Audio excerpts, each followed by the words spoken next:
We are live. Here we go. Here we go. All right. Look at all these beautiful faces. Oh,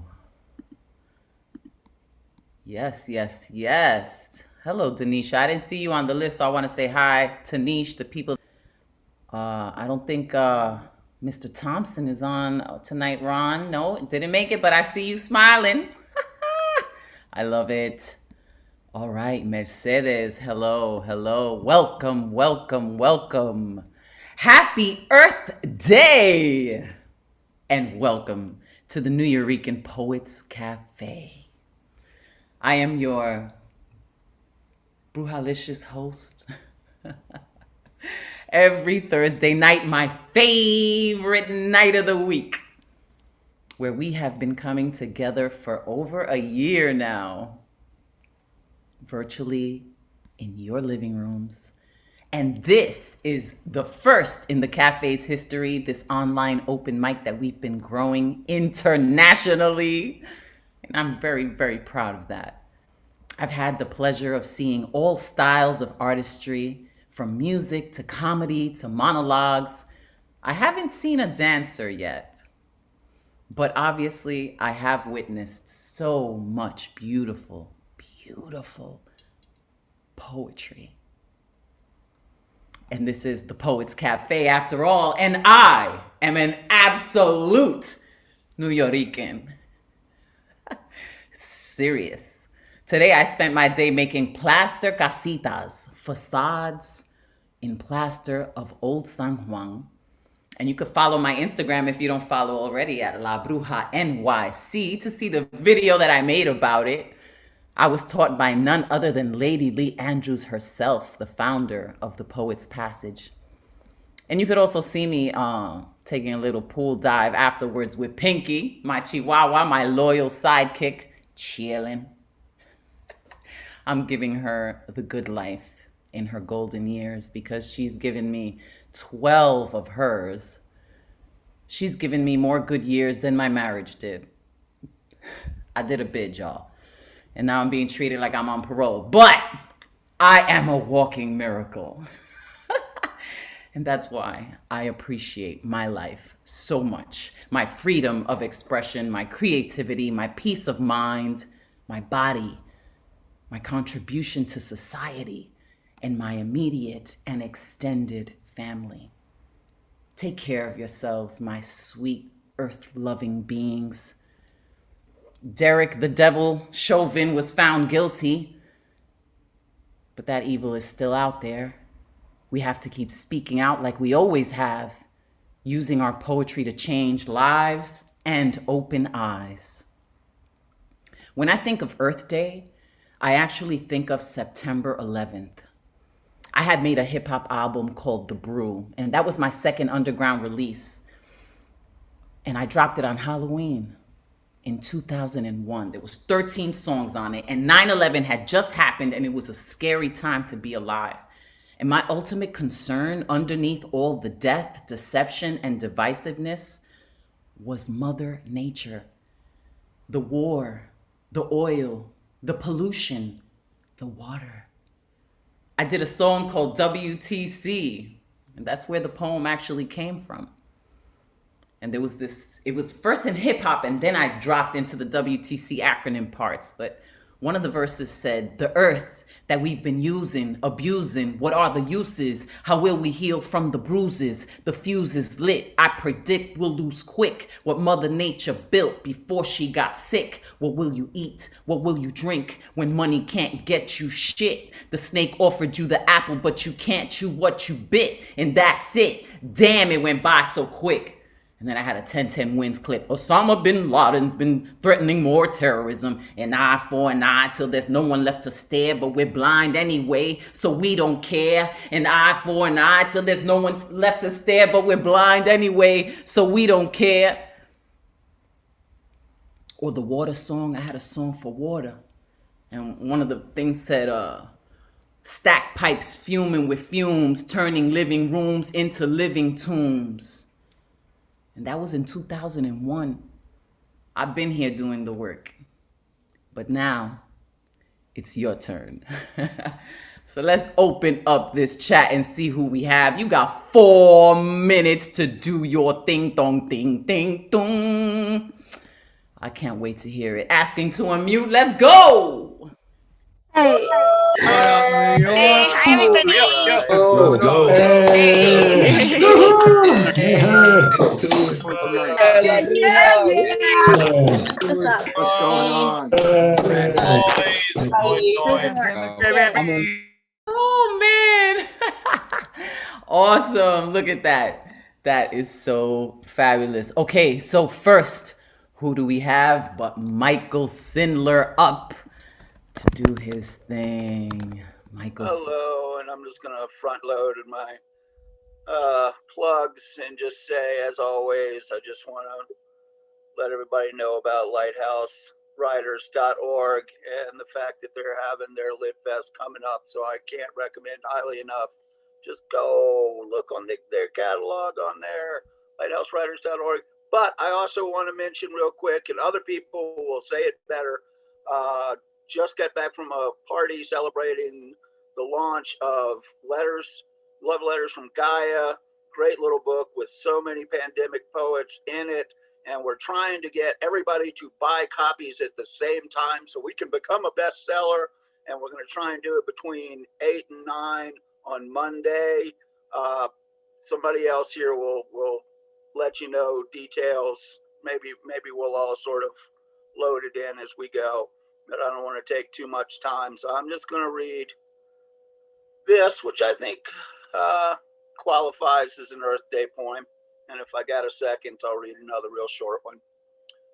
Walking with Mina.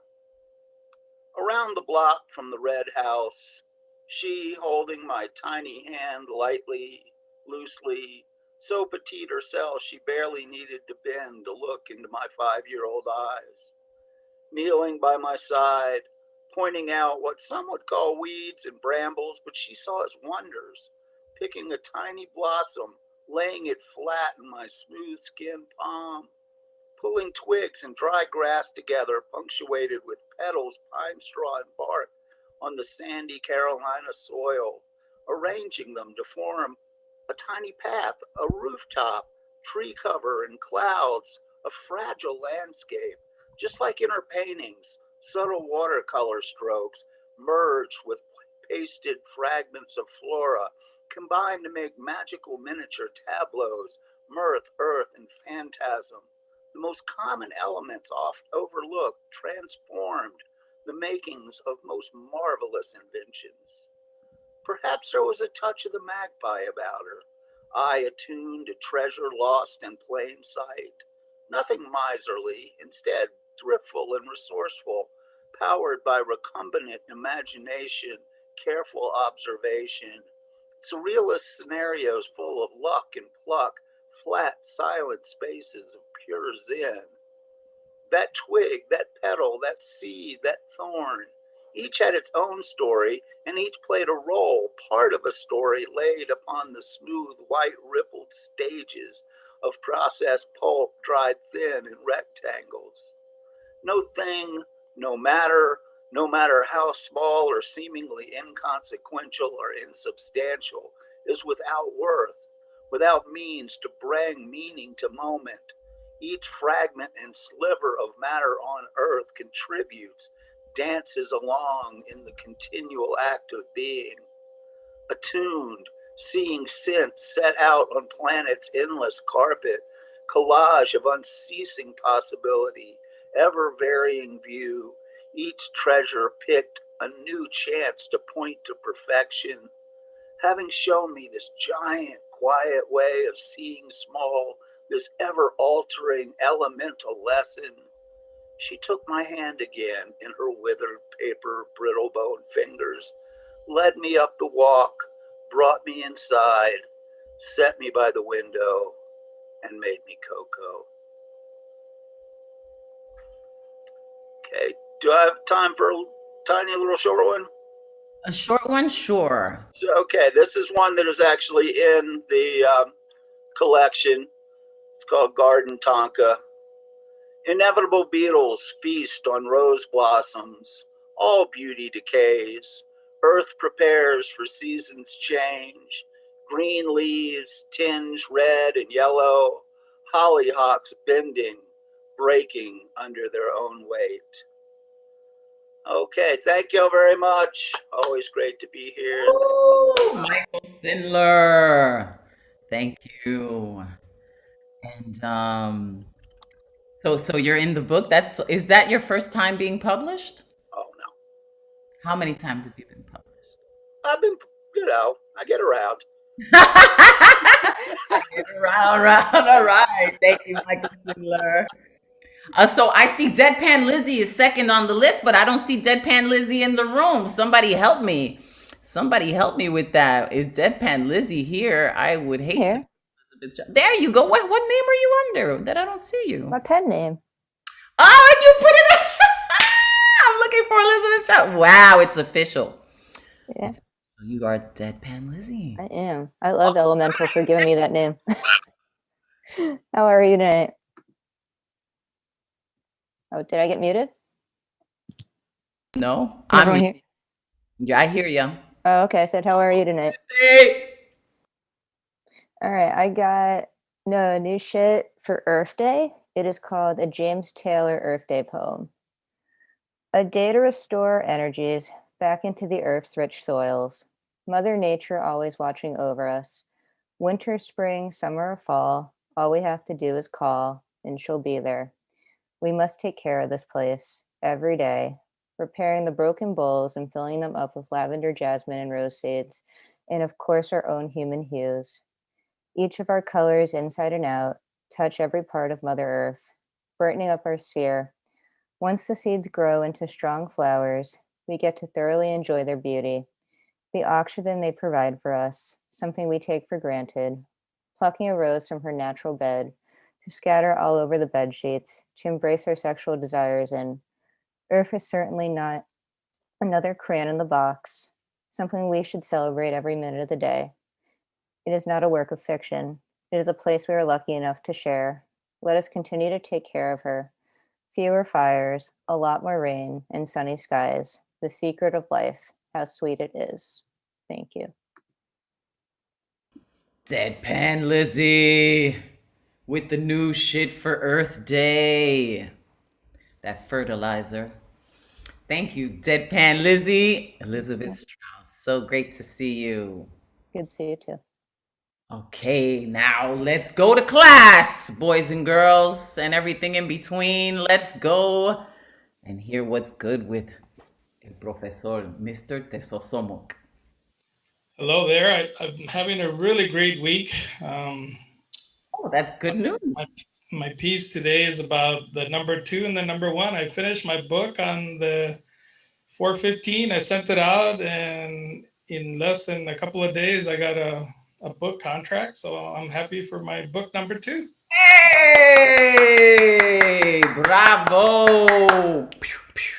So if that is not ego boosting, I don't know what is, but I was scared for a while there, but I'm glad I'm not now. This piece is titled Inside Outside. Where are you from? When I graduated from Logan Elementary School to Thomas Starr King Junior High, the world got a lot bigger. I used to walk a couple of blocks and I was at my school. Now I had to get on the Rapid Transit District buses, the RTD, as we used to call it, because the Prop 13 limiting property taxation had killed the free buses we used to take, those foul, fuel, orange Taylor school buses to help with desegregation. We were gullible guppies in a new foreign fish pond, now the outsiders shadowing the crevices of the PE schoolyard.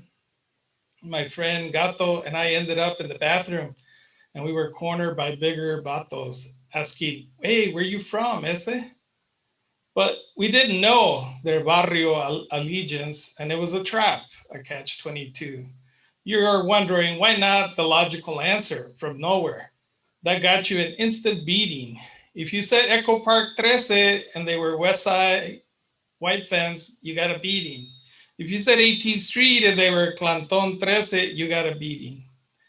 It was the ultimate attribution error, a combination of demonstrably false assumptions that the observer from one socially defined group, the in group, often make regarding the behavior of differently socially different groups, the out group, something psychologist Thomas Pettigrew coined back in 1979. The assumptions the in group makes about the out group, either positive or negative. The pre Adam idea goes back to the concept of polygenesis, with its origins in the idea that human races have different origins, later contrasted as all men are created equal by Thomas Jefferson in 1776 US Declaration of Independence. But years later, in 1787, at the Constitutional Convention, as 3/5 doesn't equal one. U.S. Constitution, Article 1, Section 2, Clause 3, which became known as the 3/5 Compromise, and excluding Indians not taxed 3/5 of all other persons. So, how can the founders look you straight in the face without the Chobin smirk?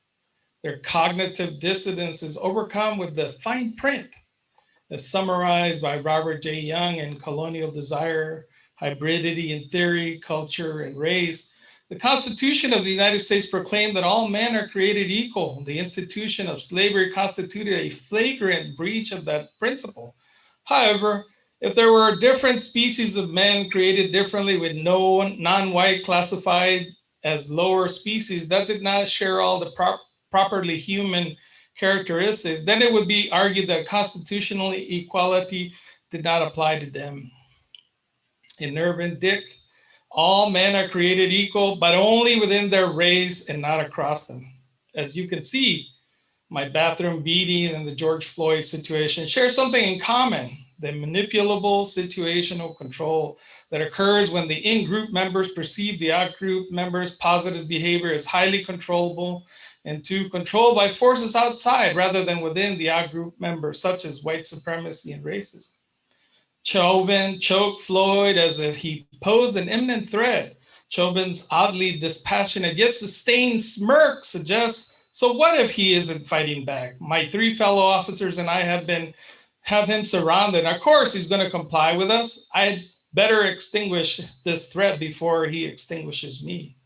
So when you saw Chauvin's face, seemingly masking emotion, enunciating his arrogant racist smirk, we clearly saw a particular grotesque prejudice. Chauvin continued to operate under the auspice of the enshrined white privileges. When the judge, Peter Cahill, read verdict count, we, the jury, in the above matter as to count one, unintentional second-degree murder while committing a felony, find the defendant guilty. Mr. Chauvin's erratic eye behavior shattered the operational norm of being in the realm of stereotypes. This was not a colored court that had no jurisdiction on him. And as such with verdict 2, and as such with verdict 3, the ultimate attribution error, Derek Chauvin, a police officer of European descent, responding to a stereotype regarding African descent people in general, disregarding the actual behavior of George Floyd in particular, killed George Floyd, an African descent detainee being predisposed towards violence, even when completely subdued in Minneapolis, Minnesota on March 25th, 2020. Ha ha ha! Mr. Teso Somok. That was brilliant and amazing. And now that you have a new book, that means, class, we have a textbook that we have to buy. Required reading. Well, I really, really am so proud of you. And my gosh, that was tremendous. Thank you. Mr. Teso Somok, follow that man right into class and get an apple for teacher and get your textbook signed. All right, my people. Now we're going to hear from Rich Glennon, who apparently has learned how to put his baby to sleep by now because he's showing back up to the open mics. I know the first few months, no sleep. Yeah. Well, how you doing, Rich? I'm doing good. I'm hanging in there. How are you? I'm well. Nice to see you. Yeah, nice to see you again. 2 weeks in a row. Okay, so I'm gonna read three short poems.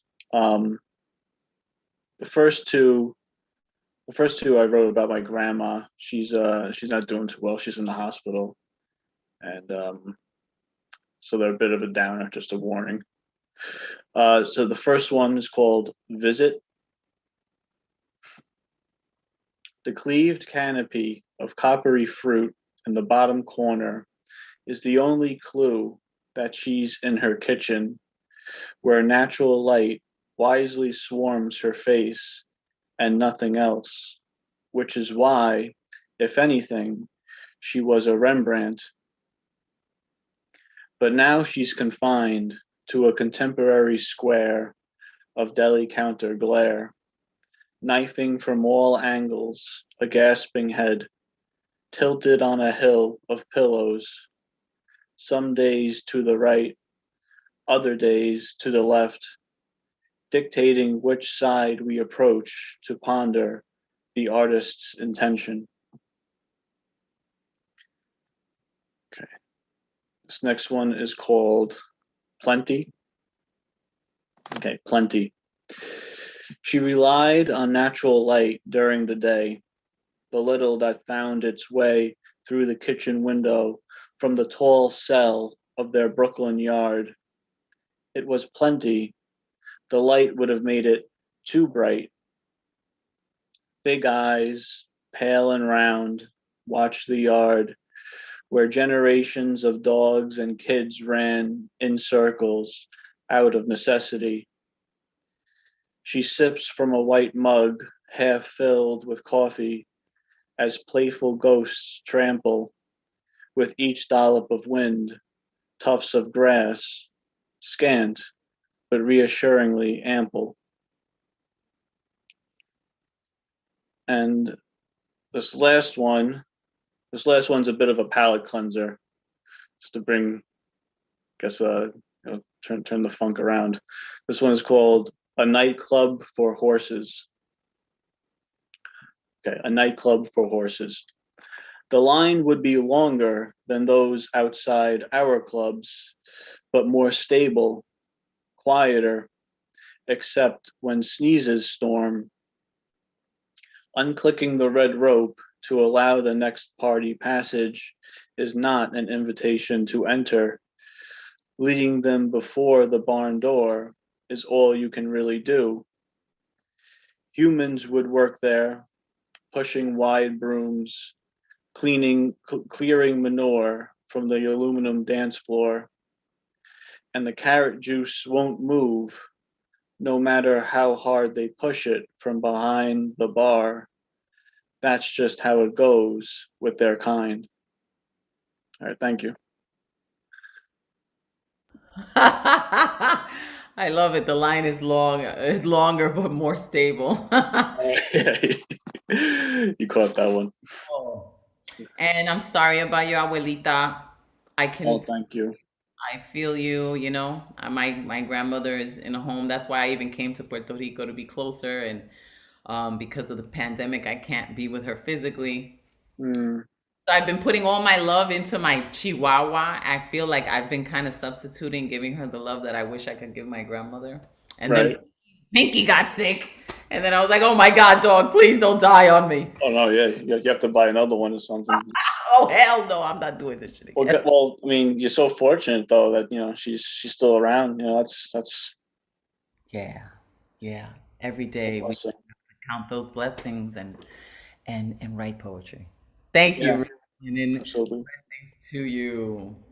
Okay, so now let's see what's good with Generalissimo Brian Franco, who made an appearance in this week. Tell me about what was the show that we did together? I did so many shows this week, but you popped up and did your thing for the neighborhood stories, was it? No. It was the other thing, and I can't remember what it was, but it was I can't. It was the thing on. Was it on Saturday or Sunday? Can't remember. Let me tell you. I didn't know that. I didn't think it was an open mic. I just remember seeing your name on the notice, and I said, "Well, I want to see. I want to see Miss Carrie Dad de la Luz, and you were just a hostess, but you know. Yes, and you came through and did some And amazing you stuff. asked me to do. You asked me to do a poem. It might have been. Maybe it was an Oh, Earth it was Day. a nature thing. It was Sunday because it was Earth Day, Earth Yeah. Week. That's what it was. Yes. Earth Week, the Eureka Poets Cafe, and you blessed us the way you're gonna bless us now. Yeah. Take it. Well, I'm gonna do 3 new pieces. One, of course, is a haiku because I have to do a haiku for my my haiku for my haiku unrequited love. Um, it's called environmental verbalism for today. We recycle thoughts into words, then poetry, then thoughts of readers. And then this is a more of a social commentary piece. It's called A Redefining of What a Disease Isn't. In the midst of a pandemic, a not so new epidemic has reared its ugly hydra head. How can mass shootings be considered pandemic? Doesn't be considered epidemic? Doesn't an epidemic have to be caused by organic contagion? Is there a new official category of diseases that aren't diseases? I don't think any of the perpetrators ever met each other or crossed paths. It's doubtful their potential or actual mental diagnoses were all the same. It's doubtful their mothers went to the same fertility doctor who subbed his sperm for donor sperm. This is not the same as when all those teenagers had to be hospitalized from vaping. There is nothing these people breathed in that disrupted their respiratory systems. There can be no excuse for such an event. Planning must happen. Authorities look for motive, but motive doesn't always happen or make sense. They will be psychoanalyzed in the press. They will be a news cycle event. Their story will exist in oblivion when the next story happens. They will be a drop in a proverbial gun violence bucket. Calling mass shootings an epidemic or social disease seems a bit off the mark. Maybe how we react to these events is the disease that isn't a disease that causes more unconnected, disaffected people to contract this disease that isn't a disease. And I wrote this afternoon. It's called, I have 2 potential titles: To Rap or Not to Rap, or Wrapped Around Your Attitude. Hope. Hope. Are you a perennial flower, propagated from seed, blown an unknown distance by wind and lodged into soil, germinating from wet of rain and warmth of sun, sprouting from ground into existence, climbing into atmosphere to breathe sweet oxygen, maybe a few inches tall, maybe several feet. Maybe you will climb a trellis or wrap yourself around an ancient tree. Leaves will sprout from your stalk. Buds will appear, flowers will happen. They might produce nectar to feed honeybees and hummingbirds. They might open wide and grow berries or eggplant or tomatoes. They might produce perfume aroma. They might be picked or pruned for the purpose of romance. You might wilt after flowers and fruit happen, to produce seed to spread by wind or simply dropped. Your roots may lie dormant for you to spring forward each next spring, more resilient than before. Thank you. All right, Generalissimo. I'm disappointed that we couldn't see you in the video, but I was not disappointed by that Oh, poetry. did I not? I didn't open my video up. Oh, here we go. Oh, all this time I should have told you. I thought it was something was wrong. No, I forgot because I'm absent-minded sometimes. Now I see you. Oh, now that makes all the world of a difference. The sun behind you. Thank you, Generalissimo, for those poems, for the new blazing shine. And let them know how to follow you. And then we're going to go on to the Boogie Down Bronx and talk to my homie, Roz. Ooh, okay, they cut you off. Oh, well, let's go to Rosalind. Hi, everybody. Rosalind. How y'all doing? We're doing good. I want to say that I have recruited Roz for an event with Ostos and La Botanica, repping out of the Boogie Down. Yeah. I'm so excited. Yes. All right.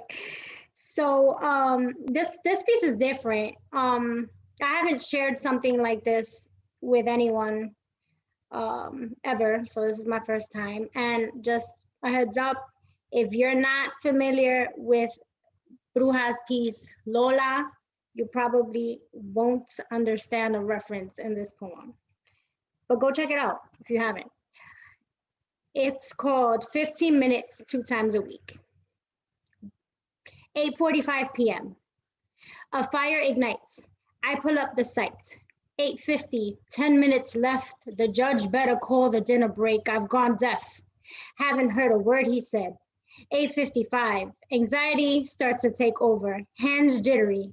8:56, laptop reads low battery. 8:57, intense stare down. It's me versus the clock. Tick tock, tick tock. It challenges me. 8:58, white lie. I tell my colleagues, Microsoft Teams booted me off so that I can concentrate, because damn it, I can't be late. 8:59. I've never clicked refresh so many times. 9 o'clock, phone rings. Ms. Diaz, the judge, is asking for supervised release. Fuck me, isn't it time to take break? For God's sake. 9:01, shit, now I'm late. 9:02, I swear this only happens to me. 9:03, I'm addicted, undeniably. Hey, Bruja, I guess there's a little Lola in everybody. Except my lines are across my journal, and I don't suck bolas, but I am sola, clicking vigorously. Fast forward to 9:30. Finally, I get to read Artist RSVP. Sweetest anxiety, worth every click and all the wait. And every week I promise myself again that I won't be late. End poem. I was waiting. I was trying to capture that. Referencing the Lola sucks bolas to back crack on the corner. I don't do none of that, but you know. Thank you, Roz. Thank you for having me. Of course, representing to the fullest. Love it. Mwah. We're going to see you soon. Working Love on y'all. that cielo, from the cielo on Ostos a la Botánica. Stay tuned. We'll be letting you know all about that. But now, follow her through her big brown eyes too. And we're going to now check what's good with Sarah. Hello. Hey, Hi, Sarah. how's it going? Good. Where are you? I don't see you. I don't know. That's a good question. Is it me or why don't we see? Do you guys see her or are you seeing me? Don't do a generalissimo. Check that camera. Click it on so we could see you. There. All right. All How you right. doing, Sarah? I've been following you and reading your poems. Thanks. Yeah, I saw on Instagram. Yes, on IG. My child is making an appearance. So I have a huge sort of anniversary coming up this month, sort of, because it's almost May now. It will be a year since I sent out my first full-length poetry book for publishing, and it hasn't found the right home yet, despite getting some offers, but it was a big deal for me because I wasn't used to sending my work anywhere. So in honor of that, I am going to read a poem from that manuscript, which is also the first poem I ever performed, like ever. So this poem is called Mirror, Mirror on the Wall. The mirror is a magical but dangerous place. It allows your brain a glimpse of what you look like from the outside, but also it allows you to concentrate on every personally selected aspect of your appearance.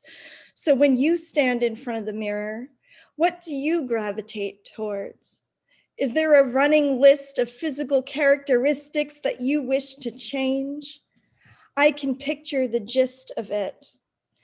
Be thinner, look younger, be prettier, and this scares me. Over the course of multiple years, I have witnessed and heard of all the ways your appearance and personality have changed, and this terrifies me. Quite frankly, it urges me to abscond to your house, break every mirror, and replace them with my eyes. To me, the flaws, the fears, the scars that you see are valid. They are also products of traumatic experiences for you, and those patterns are extremely difficult to shatter. I understand. I want nothing more in this world than for you to be straightforward with yourself. Please just tell someone, start with your own reflection if you have to, but I don't want to lose you to a fucking plate of glass.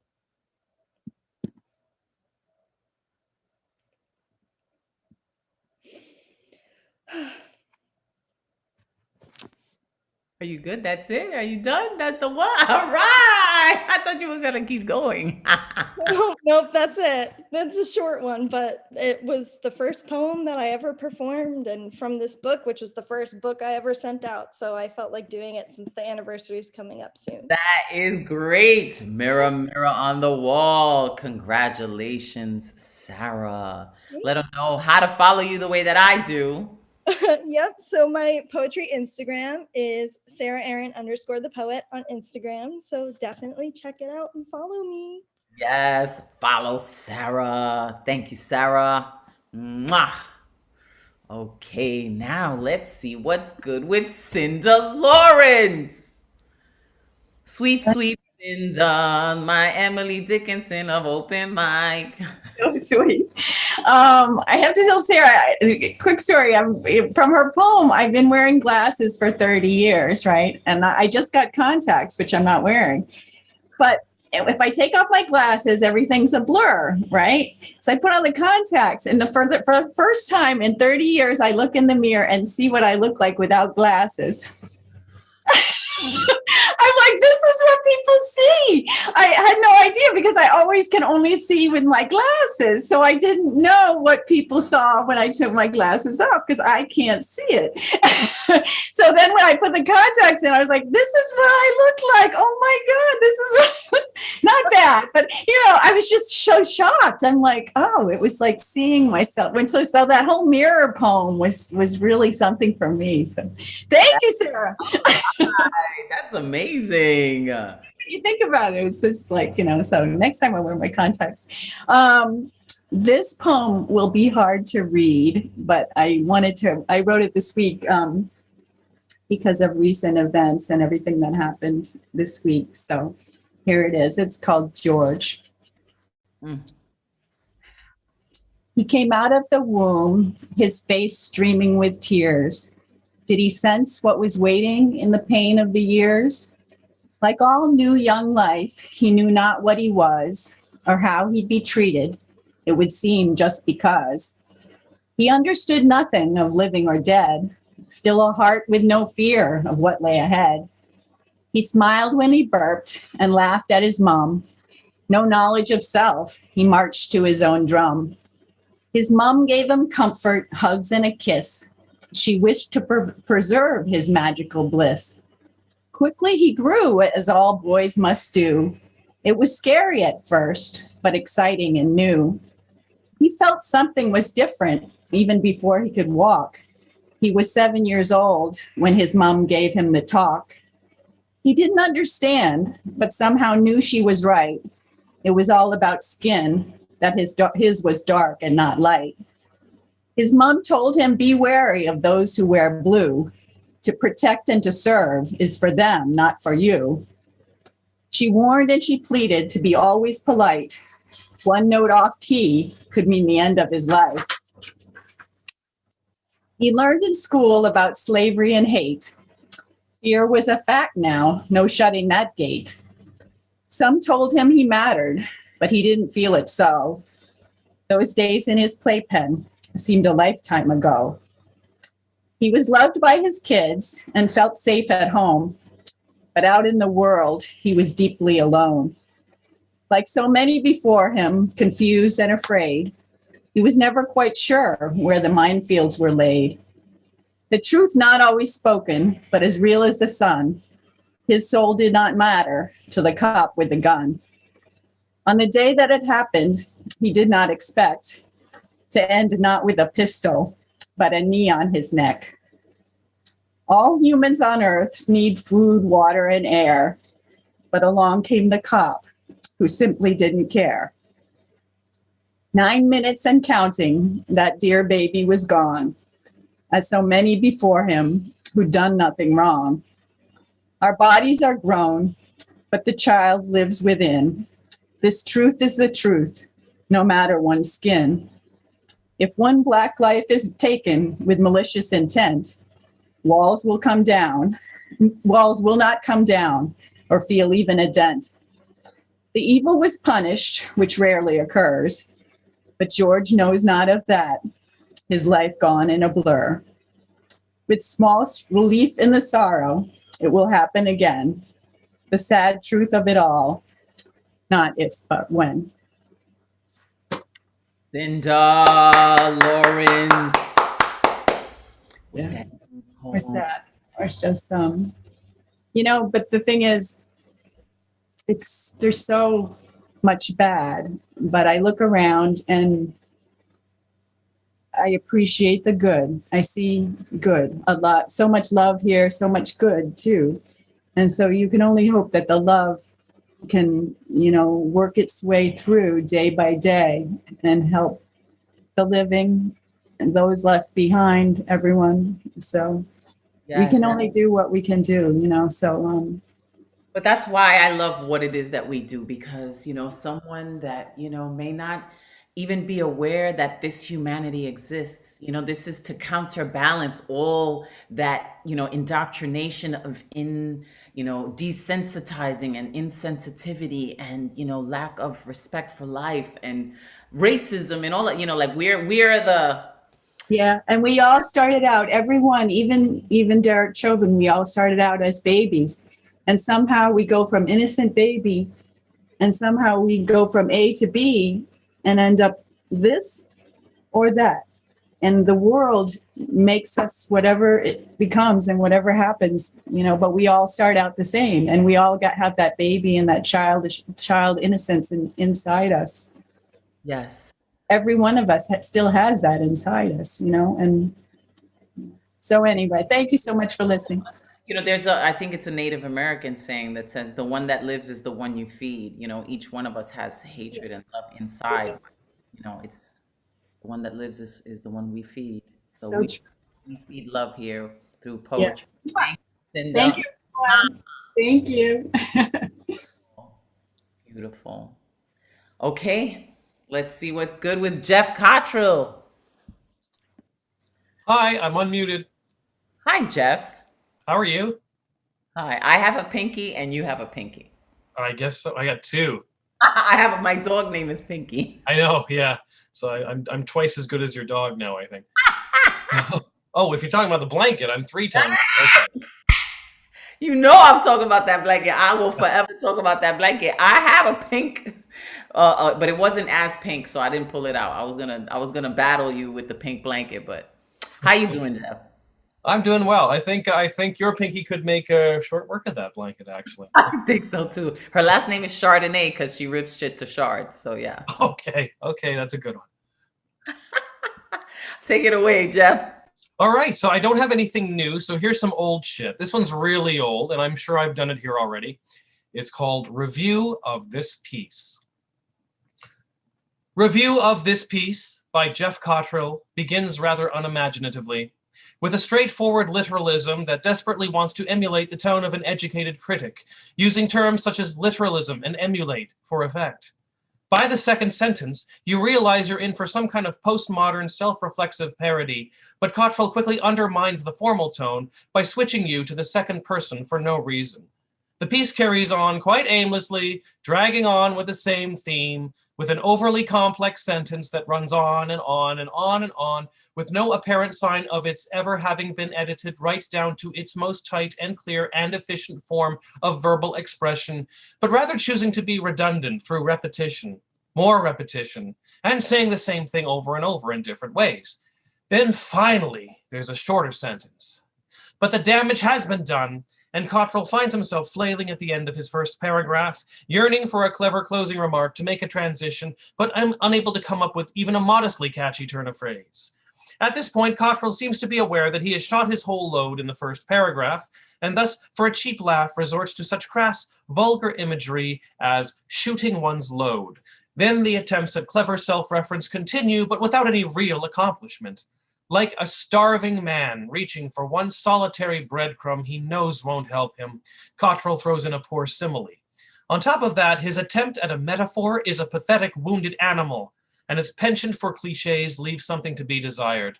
Cartrill cops out with the smug trick of pointing out various literary techniques by using those very techniques, but even supposing that were funny, he ruins the stunt by explaining it openly.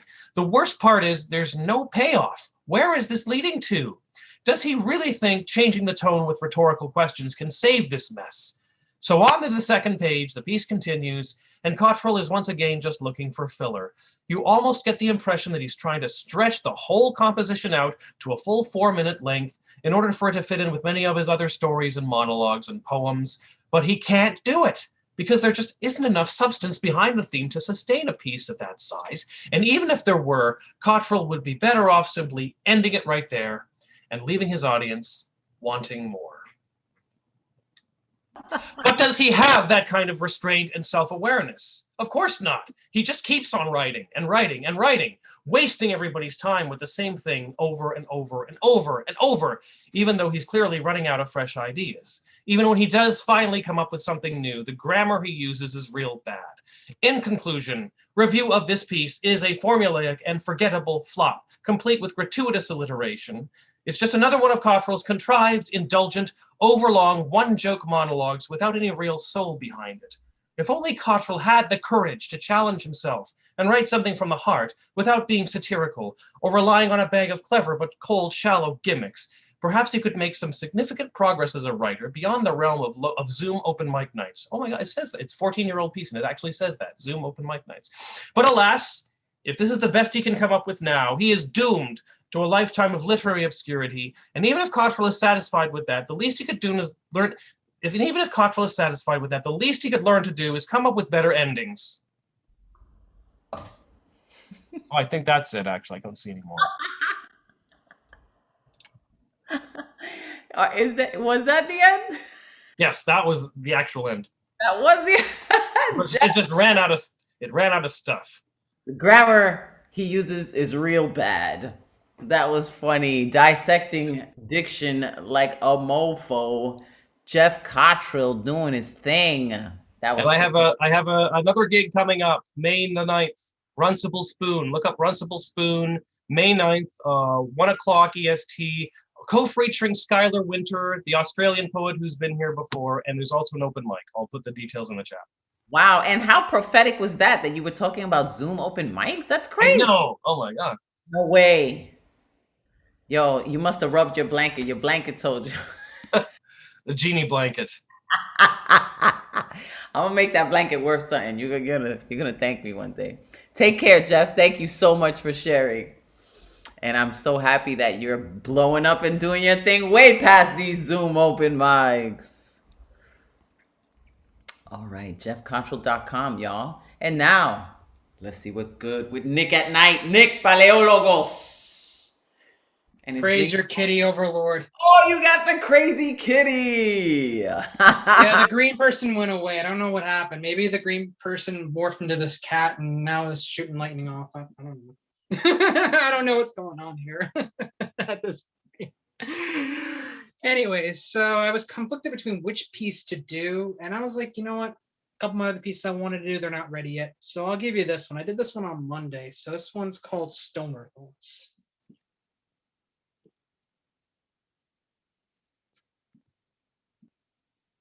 Did my eyes deceive me, or did I see Jimi Hendrix at Woodstock 1968, my ears caught in your rhythmic melody of the Star Spangled Banner and Foxy Lady? This isn't some acid trip where the floor drips and drips to black hole inversion. No, not this version. I'm suspended above the purple haze and caught in a sea of orange kush where I saw the northern lights dancing with the sky while being shown showers of serenity. That was a blue dream mixed with chemdog. Call that crossbreed. And I just thought of this. You can now legally smoke weed in certain states, but why are minorities still being sentenced to 4 to 20 to 25 to even life for a dime bag of weed, while rapists get a slap on the wrist? And you know what? Those same people that are incarcerating are now incinerating the paper trail. I'm glad weed is being legalized. Now let's commute the sentences and get people out of the jail cells and orange jumpsuits, and let's get them back to society. And while we're at it, America, can you actually afford accountability for each person? I mean, you have enough for wars you start but finish up once the minerals are all resourced, and you put your fox face in place. I mean, can you afford it with your supposed bloated budget? And I don't mean in terms of money. I mean in terms of the years lost. I know you're rich, even though you treat the poor of your country like garbage and you're rich like gods. I mean, what do I know? That blunt hit pretty hard. After all, it's just stoner thoughts. Thank y'all. Woo! Nick at Night. That was awesome. Wow, it's so true too. And I just love how you say it so like gently and so kindly, like it's so matter of fact, like it's just a no-brainer. And it is. So thank you so much for sharing that. You shared it on Monday, shared it today. So that's Monday shit.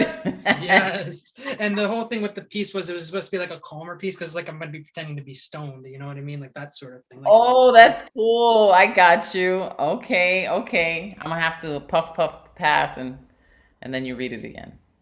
facts. Thank you so much, Bruja. You could follow me at the real Nick B on IG where you could see all my shenanigans and everything. I don't know if you'll see this cat or what's going on, but you'll see some shenanigans from me probably. Thank you so much, everyone. Poet actually has a name for that, and she called it Electric Pussy. Give it up for Marissa Prada. Oh my goodness, La Bruja! It's been too long since I've seen your beautiful face. Hello, Neo. Yeah, so I was gonna come with the poem that I wrote in Ron Mark Thompson and Diane Ward's workshop, but since we're celebrating Earth Day, I'm gonna bring something a lot lighter and a couple of haikus I wrote today for you. I was looking and I have read 33 poems at Nuyo. So thank you so very, very much for that.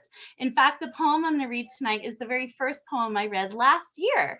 It is really a reflection of where I come from in New Mexico and our land.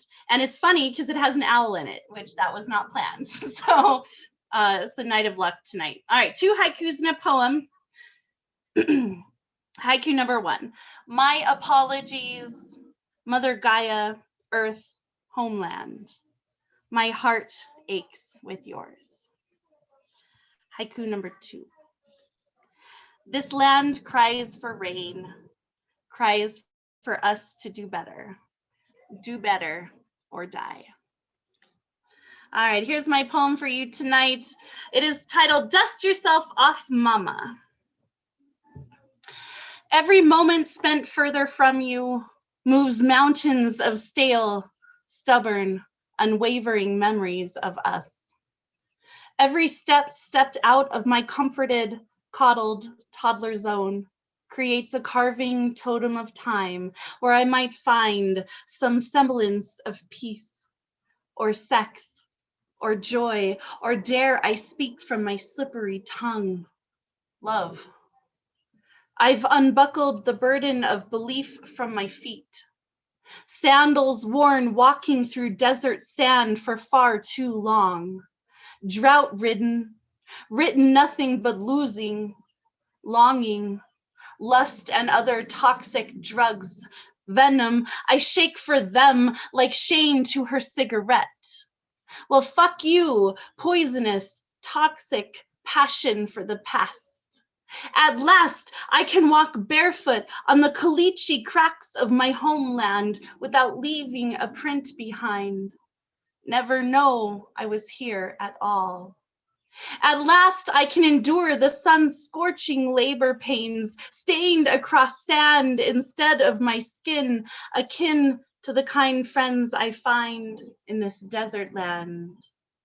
The roadrunner and owl, the elk and coyote, the bobcat and black bear, the bighorn sheep, the jackrabbit and rattlesnake, the silvery minnow and Mexican gray wolf, the horny toad and blue-tail lizard. At last there is a set of circumstances that circulates a circle of reckoning.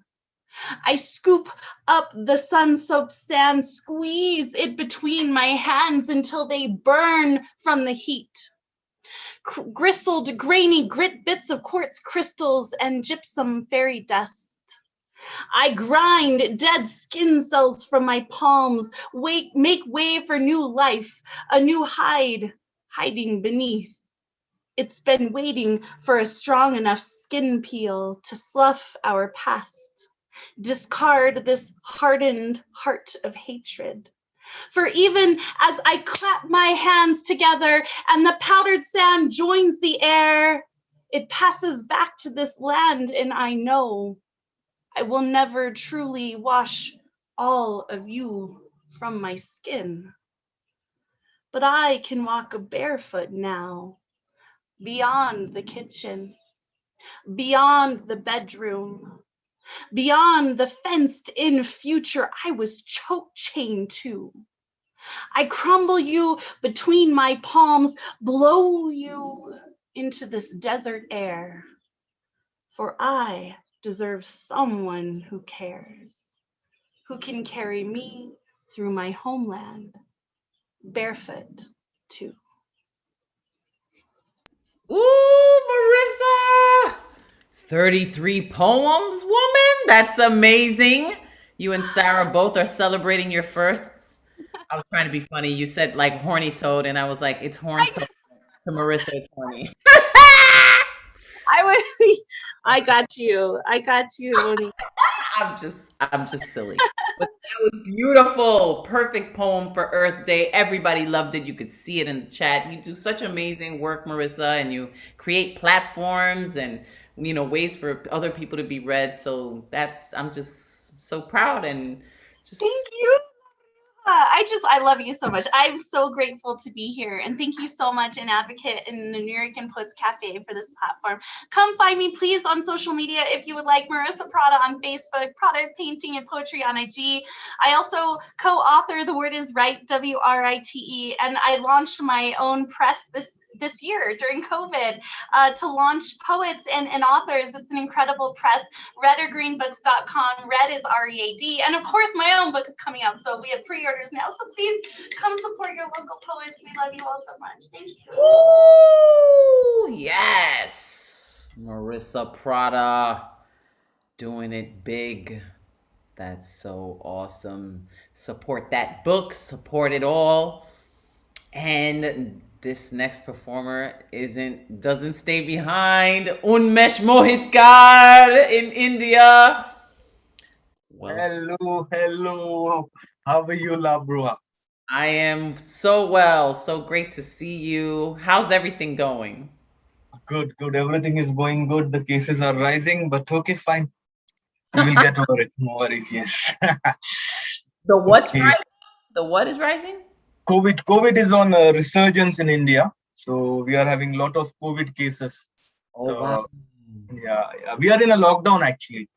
We are in a lockdown. Yeah, till 30th. Yeah. Wow, I'm sorry to hear that. The city I live in, is the state which I live in, right? Even all over India as well, it is rising, especially the metros. Yes, but we'll get over it. No worries. Okay. Here we go. Start healing us with that poetry. Take it away, Unmesh. Dark night. Silence. Wind softly touching his skin. Walking alone. Walk which he wanted to end permanently. In the dark of the night, he saw the bridge, just silhouette. Sound of the water running below the bridge. River like life is never satisfied. Keeps on running toward the finale of extinction.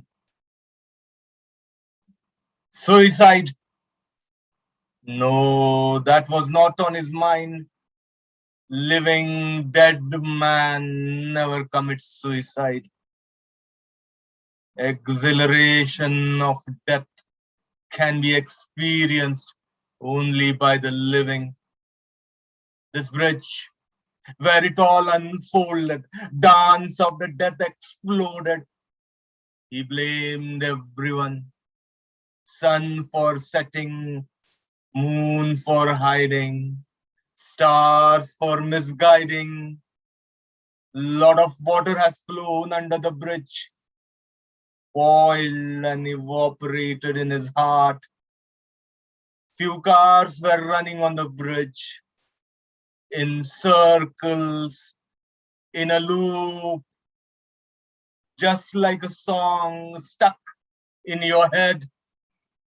Old tape recorder, romantic song running in a loop. He did not understand why people just drive on this bridge in circles. For hours, a white car was running in circles on that bridge in a loop. It went very near to him. Tring, tring. Suddenly, the mobile phone rang in the car. The driver woke up. His eyes were about to come out. Nostrils were flaring, mouth wide open, shivering. Driver spoke on his phone, ran away as if he saw something. Long back, he saw a few things on this bridge. Driving his car, the car had a life of its own. It never left the bridge, running in circles in a loop on the bridge. He did not receive any call. He never saw the car again. Every night, he sits on the bridge, waiting, waiting for the car to come. People in the car to come home. Sometimes he does hear people murmur, ghost, ghost, ghost. Thank you, thank you. Ooh, that was eerie. That was a whole new style there, Unmesh. Thanks, I thanks. for We that. have got a bridge near to my home, which is a haunted bridge. So I went on a trek and somebody told me that there is a bridge near your home which is haunted. So I wrote this poem, and they say that on that bridge, you just drive in a loop. You just keep on driving in a loop. Only if somebody calls you, then you wake up. Oh my God, I am such a sucker for spooky stories and haunted things. You already know. That's one of the reasons why I call myself La Bruja. So I just love this. Thank you for sharing like the spooky folklore of India. That is great. Thank you, Unmesh. Thank you. You can follow me on Unmesh Mohit. Tell him. Okay, so you can follow me Unmesh Mohitkar on Instagram and Facebook. So I got a book, Light Shadow Life, on Amazon. Yeah, it's a wonderful book. And I'm starting an open mic in India, 8 p.m. IST on Saturday. You're all welcome. I will post it in the chat. Yes. Wow, that's amazing. So now it's gonna like branch off. There's like all these little seedling open mics that have just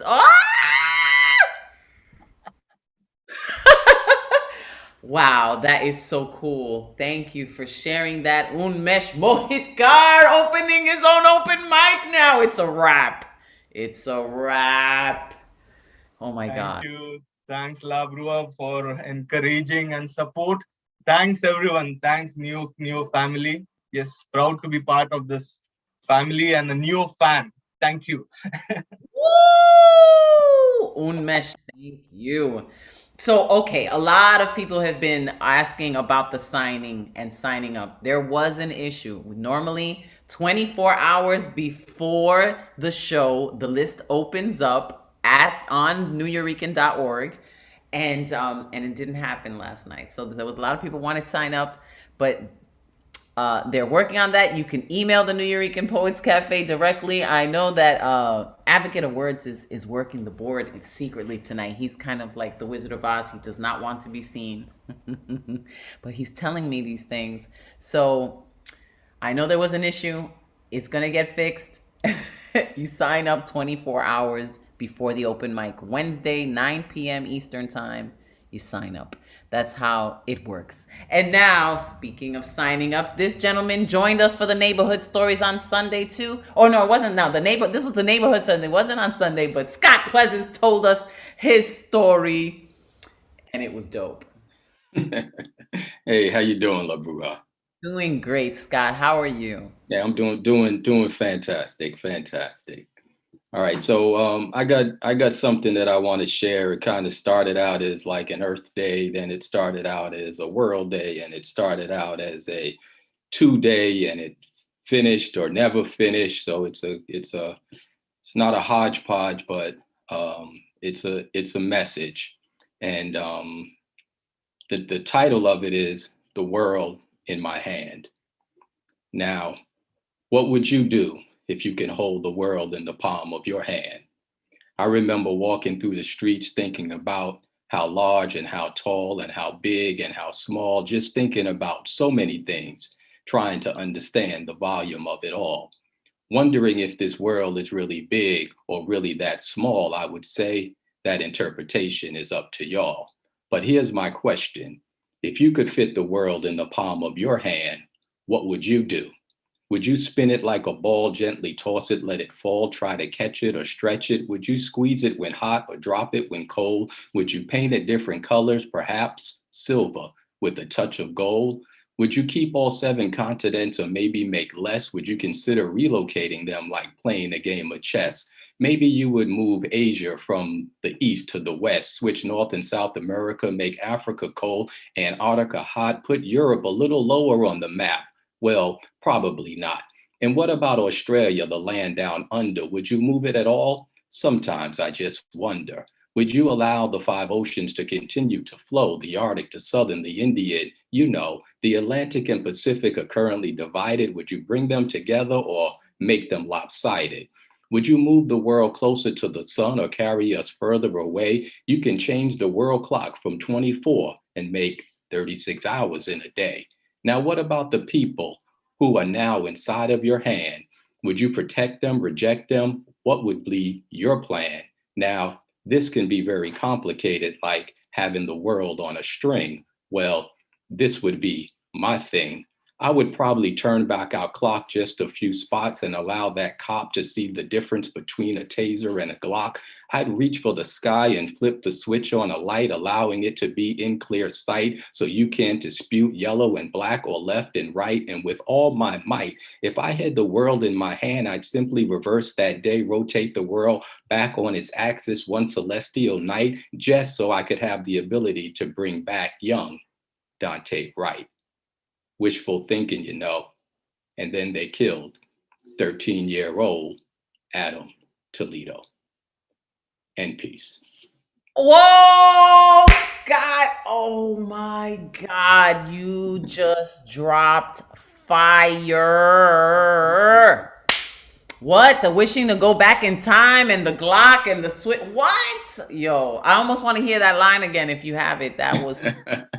Yeah, I got it. I said, line up. I'm gonna read. I give it to you again. It says I would probably turn back our clock just a few spots and allow that cop to see the difference between a taser and a Glock. I'd reach for the.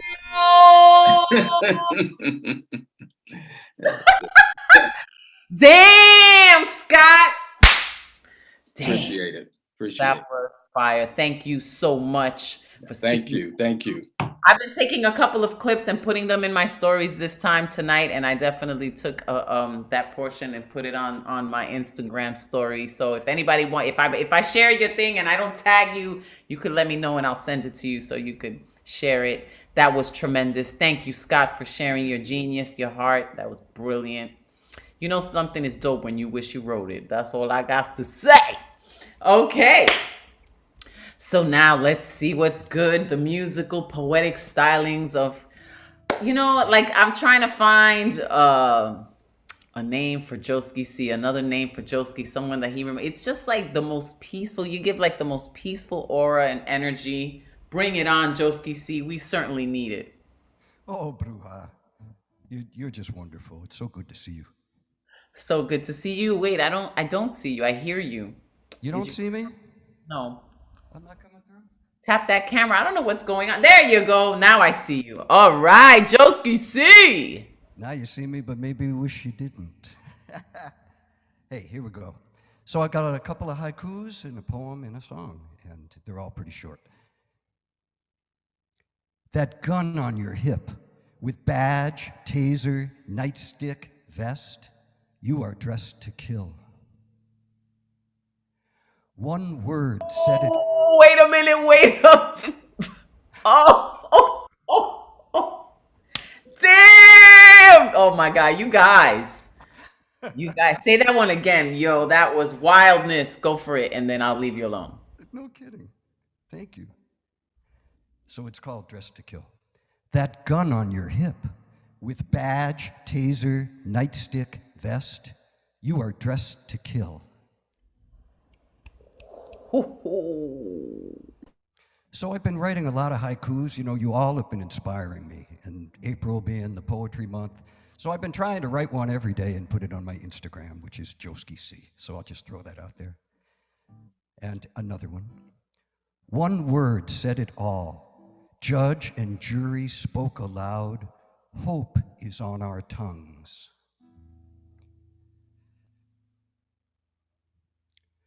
Song of a black girl, you are my bombs. This is a war, a disaster of earthquakes. Illusions crumble, reality breaks. You teach me to hide under desks, in closets, while you slam my brother against the car for driving his sister to school. You come in my house anytime you want. Stop me as I walk to the candy store. Only 14 years old, you demanded ID. Don't be deceived. This ain't no free country. You are the weapon. I see you now as I saw you then. You are my bombs.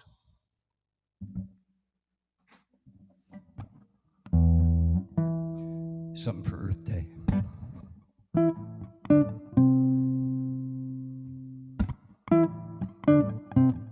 Listen to the waters. Listen to the waters. Storm come raining down, wash away the cities and the towns. Watch the world drown. Listen to the water. Ain't no boat big enough to save our sorry souls from ourselves. What does it take to shake you away? Why aren't you learning? The whole place is burning as hope melts away like the glaciers we pray in. Prophet hearts melt first.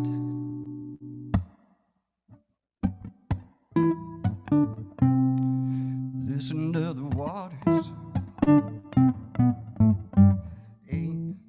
Say goodbye, everyone. We won't be returning. All our dreams are burning in the sun. What does it take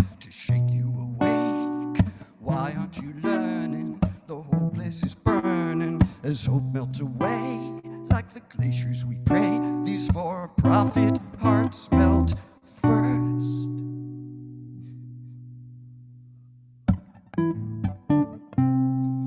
Listen to the,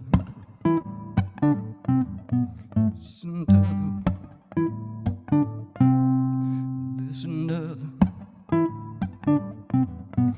listen to the, listen to the.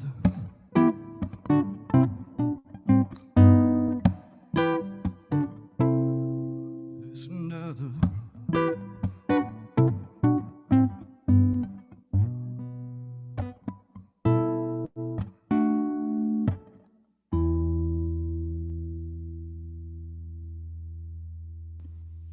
Bravo, Joski C. What a groove, man. Listen to the wow, man. So smooth and powerful and wow, just poignant and honest and just Joski C. Oh, thank you, my sister. It's a cool jam with a band. Let me say that. Well, I was looking at the drums behind you. I was like, man, you must be getting down in there. I leave it to all of you to just fill in all the missing instruments with all my stuff. Well, one day, we will jam on a stage together. Mark these words. Oh my God. May I say, Bruja, I saw something on your social media. You were jamming out, and it was cooler than cool. I'm sorry I don't remember, but I kept playing it over and over again. I'm like, I have got to jam with Bruja. Yes, Joski. Yes, I do get down. I do get down. I know it. Michael Sindler gets around, but I get down.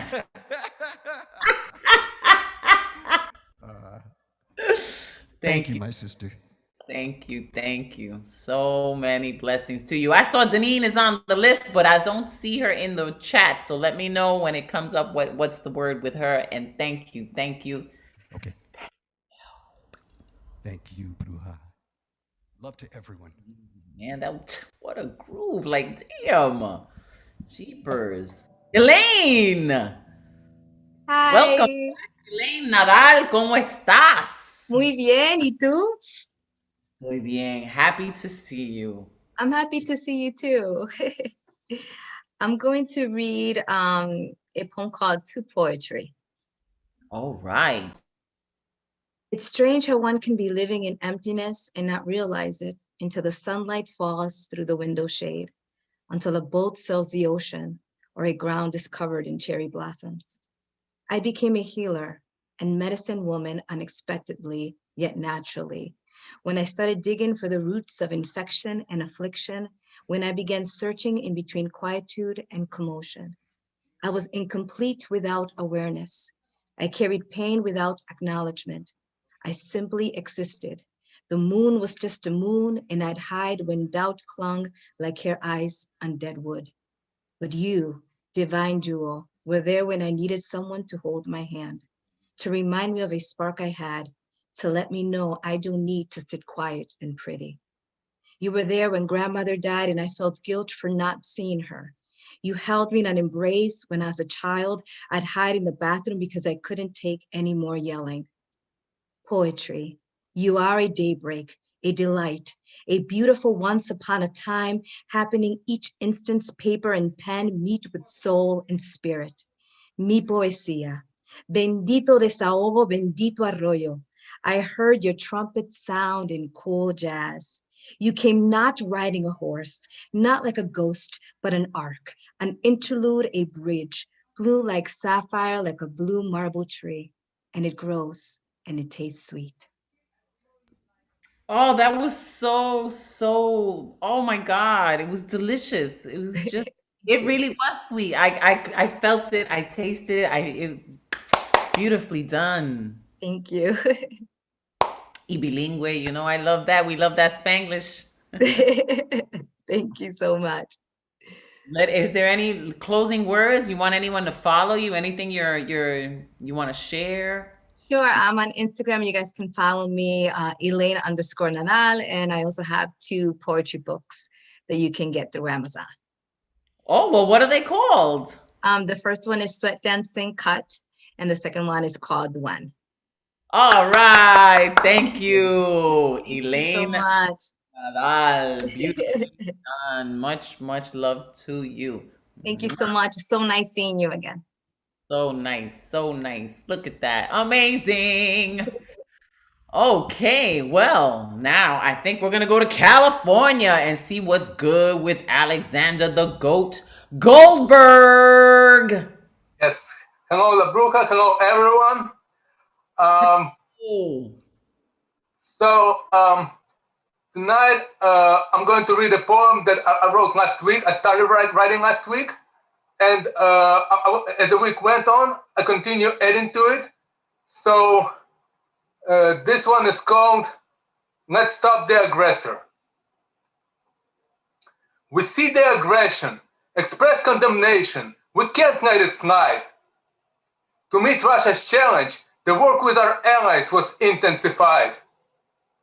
Support demonstrated. If there's escalation, then see consequences, increasing of sanctions. We all stand united, fight being constructed, but we'll always fight it. The moment is ripened. I'm hoping that Germany joins the sanctions and stop this construction. We'll show our reaction. You cannot hold your neighbors hostage by orders, by using your military at the borders. We will stand against it. We will stand together.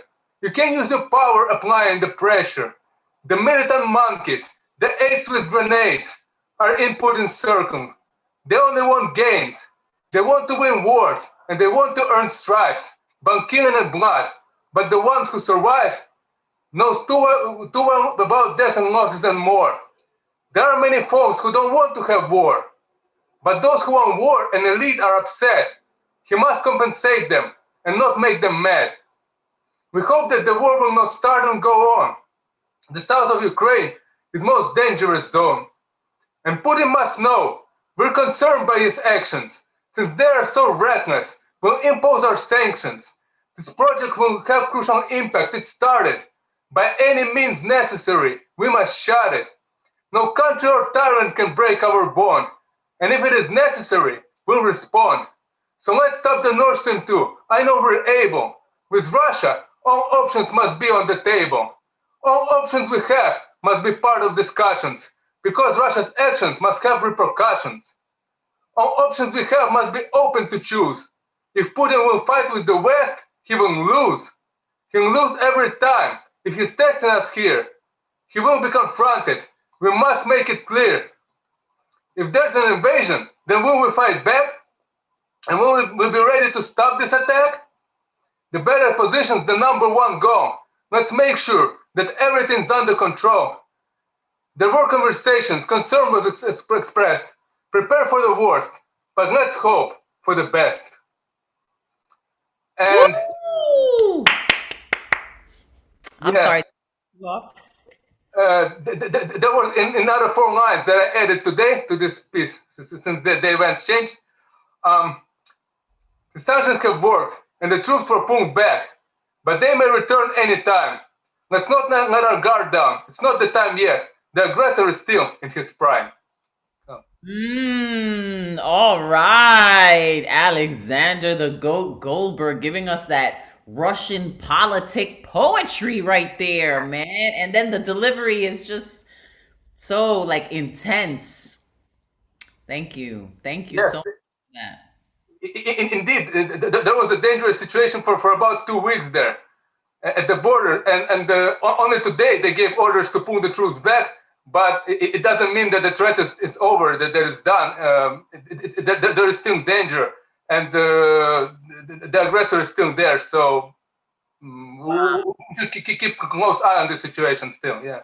Look at that. See, and we're getting current events, international current events through poetry, because I would have never known that. So thank you. The GOAT, Goatberg, out in Cali representing, letting us know what's happening. Thank you so much. Thank you. Well, you know, our next performer always brings us up to like current events as well. Like everybody is doing these new poems. It's so current. It's like I said this, I was quoted that poetry is we keep the pulse, the pulse of humanity. Like we have the fingers on the pulse of humanity. That's what our poetry is. So DG Clearing, welcome. Welcome. Yes, La Bruja, so nice to see you tonight and all the pandemic poets and performers. Letters to Gaia just came out. I'm part of that. We're trying to get it on the bestsellers list. If you go to Amazon on Tuesday, not Monday, on Tuesday, between 8:01 and 8:59, buy it then. It's part of their algorithm. We might be a bestseller. Earth Day originally started in 1970. Then by the late, great Senator Gaylord Nelson from the great state of Wisconsin, my home state. Since that time, it has become an international movement to make people aware of how fragile the earth is and the measures that have to be taken to keep it safe before it's too late. I have one poem for you tonight. This is called The Trail. The Trail. I walked the trail many times, each season filled with memories. Wildflowers from April's rains, fern groves in July's humidity, leaf colors as October passes, white and silent January's crust. Change is subtle along the path, a sapling, new moss on a rock, morels after the morning dew, a fallen branch. Take notice of change. Beaten with footprints, the route is used by others.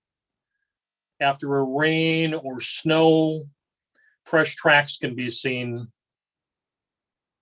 Deer, mink, squirrels, turkeys, all share the lane. Bear and cougar have crossed my path. Wolves and coyotes have been seen. Being wise, walk familiar with caution and respect. Smells and sounds guide every season. Keepers choir in the swamp. Giant pines with the sweetness of fresh running sap. Breezes whistle along the cliff's edge. Crows caw as you pass. Senses tell the right and wrong direction. The beginning and end start the trail. Subtle changes give guidance. Respect and be wise, your path is shared. Listen to your senses for direction. Memory's lane is the footprint. Walk the trail. Thank you. DG Clearing, the dapper gent. Oh, appreciate that. Thank you. Memories Lane. What was that? Memories Lane? Memories Lane is the footprint. Walk the trail. Yes, Memories Footprint. I love that. Oh, thank you. I appreciate that. Little Bruja. Thank you. Be safe out there, everybody. DG Clearing, the dapper gent. Always dresses for the occasion and gives us the right stuff. Thank you. All right. Mr. Speaker Sears is up next. Let's see what's good with Mr. Speaker. Ooh. Are you there? I don't hear you. Did I do something? Hello, hello. There he is. Hello there, Mr. Speaker Sears. Yes. Hello, La Bruja. And how are you? Family. Let's what go. you gonna do for us tonight? What's good, Mr. Speaker? Let's go. What's good? Yeah. The weather. That's basically what I can say. Okay. All right. No pride for me. No pride for me. You may have heard it said that pride cometh before a fall, but see, I really do not think people understand what this means at all. Because if you truly understood, then you would not be proud of this nor that. Because wouldn't that mean that your fall was coming next. And you would not walk around with a proud look or act a certain way. And you would definitely change a lot of the things that you say. Pride is the number one thing out of 7 that God hates. Read Proverbs chapter 6, starting at verse 16, as this is a fact and it's not up for debate. Here is a scene from the Bible where you will see no pride. See, God looked down upon his son as he was being baptized. God said, "Here is my son, of whom I am well pleased." This is your lesson for tonight, so please listen closely to me. God did not say, "Here is my son, I am proud of what he has done." He was teaching us all a lesson through his very own son. Look, be proud of nothing, not children, self, friends, or anything at all, unless you want to bring about your own downfall. Pride has graveyards packed from end to end. And yes, pride is listed as one of the 7 deadliest sins. Yes, pride really does come before a fall, because if you check around, you will see that there's those that have learned this lesson, but they're not standing at all. The world will tell you showing pride is okay and being proud is all good, but be careful, because it's the Bible, not me, that they have misunderstood. Showing pride takes ownership of what God has accomplished in your life. Give respect where it is due, or you will bring about your own misery and strife. Yes, God is love. And remember, God is good and God is great. But do not forget, pride is still the number one thing that the God in my Bible hates. In peace. Pride is a slippery slope, isn't it?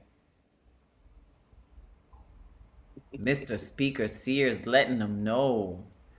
Do you really want to be proud? Can you really be proud? What type of pride is that? Thank you so much. Thanks, La Bruja. You plugging any event? Because I know you host your own things before we move on. Hey, support poetry wherever it's at. Support That's poetry it. wherever it's at. Go get it. That's it. That's what we do. We support each other. And thank you, Mr. Speaker Sears.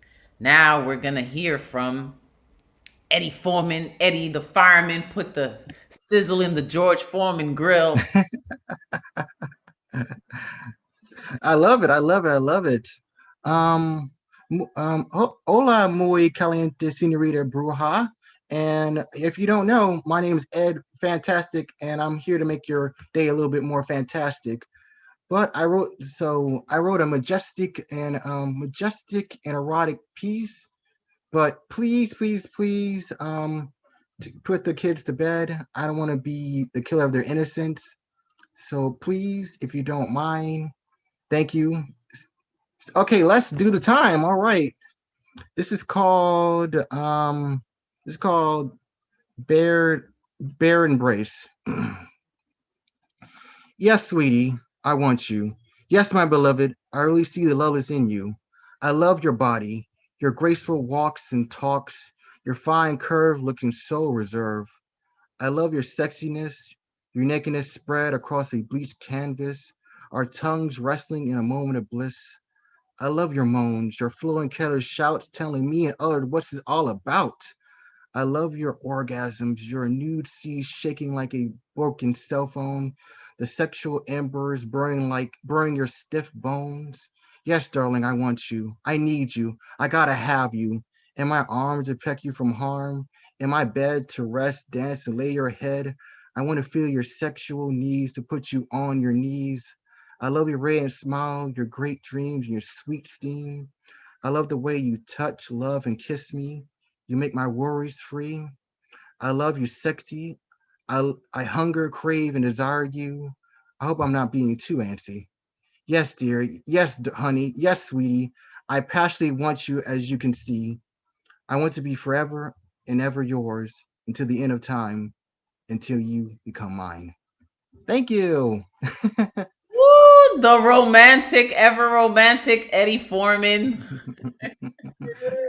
Thank you, thank you, thank you. And I hope your Glennon and your grandmother make a full recovery. They're my hearts and my prayers. Thank you. So kind of you. You definitely have a big heart. So I've been told. Blaze that grill up, the Foreman grill, blazing it up. Thank you, Eddie, the poetastic Foreman. And thank you. Let's see what's good now with Deneen, Joski C's partner. Let's ask to unmute. Unmute. Can you hear me? Yes. How are you? Yeah. Always in, especially today. Yep. Anyway, I wanted to say this to my Janie and Vivian.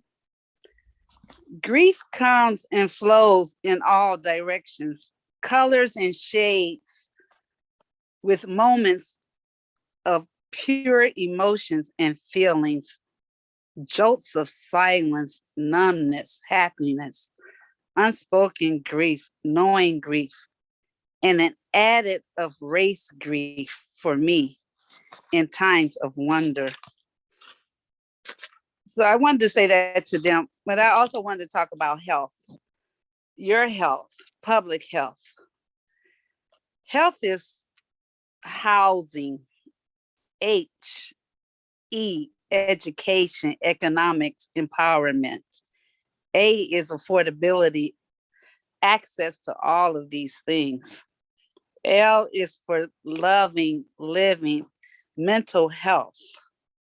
T is for your transportation, your bus routes, your subways, your bus lines, your cars. And health is determined by all of these things. And I just wanted to say this too. Raise your hand if you want to send your kid to a bad school. I went to Kennedy Elementary from down the street from the grocery and pharmacy, where 1 + 1 = 2, except when it needed to be 3. Where was and there was there. Where white supremacy was served on a platter. Wow, Deneen. So much. You got some bars in there. I saw that little wordplay right there. I'm not a poet. You did that though. You did that. You guys are wonderful. I'm learning, but I'm not a poet at all. Wow. Well, you are a poet tonight, honey. You are a poet tonight. Yeah, thank you. I loved it. And then you did the acronyms too. You broke down the public health, and then you went into a whole other flow there. Oh, thank you. Yes. Thank you for Well, sharing. thank you for everything that you do. You know, I keep trying to donate to you, and it keeps coming up that you don't exist. Like I keep putting in La Bruja at La Bruja. Oh, because you have to add NYC. That's why La Bruja NYC. But thank you for that. Okay, yeah, because you're wonderful. Oh my God, awesome! You're Oh, I can't wait to meet you all, but especially you. Oh man, I'm gonna get. You make us happy. You bring me joy too. That's Mrs. Joski C right there, baby. Yes. Oh, I love you guys. You guys are just you. so wonderful. Thank you, Deneen. Bless your hearts. Thank you. You're evolving creativity. Yes, yes. I want to. Thank you. That was beautiful. Thank you. Okay, well, look at that. Deneen is evolving poetically, but our next poet is, wow, he's been dropping gems. I mean, crazily. What can I say? Paul. Con queso para los necios. Paul con queso, Paul.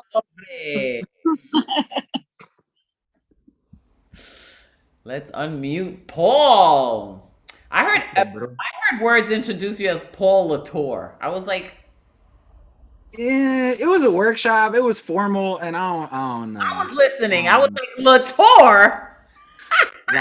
You could have at least hit me with the La Torre. That's what it is. You're about to tear it up. Yeah, I got that in elementary school. I got the La Torre. Call La Torre to the principal's office. But I was like, but from words, I was like, nah, man. La Torre It happens. Con queso, man. Come on. Good. So I'm gonna do a plug that Brew is actually gonna be along with me, a few other folks. I'm gonna do that after my read though, real quick. This piece has been kind of heavy on my heart. It was kind of hard for me to get off my chest over the last week because y'all know this world ain't about shit. So this piece is called Adam. The body houses the soul, but the body is also a home made of atoms. A complex infrastructure of organic matter undergoing constant chemical reactions to bring about change. And yet this house, which called Southside Chicago home, this 13-year-old body of atoms was evicted with no notice. Adam Toledo was born in 2007, the very same year as my niece. He was only 13 when his bodily home was demolished by Chicago PD for supposedly housing a loaded gun. Less than 20 seconds after arriving on scene, Officer Eric Stillman chased Adam down darkened alley on Spalding Street till Adam chucked something behind a fence. Stillman commanded, "Show me your fucking hands." Conquest and rage seething from teeth, Adam raised both arms, his open palms facing the officer like testimony, like surrender.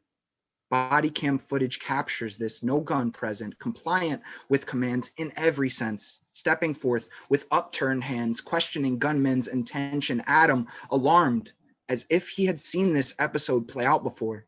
Deja vu, Mike Brown, or Rice, in mind perhaps. The officer screams, "Drop it," but with nothing to drop. Police issued Glock firing shots as his body does. Less than a second after directive, not even trigger muscle reflex could be so swift and decisive in killing off certainty. Officers called this armed confrontation. In paperwork and press release, no one could frame their fiction straight. Chicago Mayor Lori Lightfoot initially claimed, "It's a complicated story, and the city needs to provide more love and opportunities to its children to lessen the allure of gang life." But the irony is the only set which ever posed any threat to Adam's future were those boys in blue. Yet somehow, the implication in murders of Black and brown youth always comes back around to point scopes of blame at the deceased. Isn't that some shit?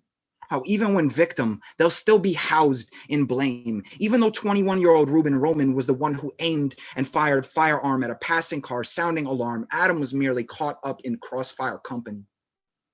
I was that boy once, running stride for stride with death in streets, incessant need to be embraced, but you get no love from pavement which can't reciprocate.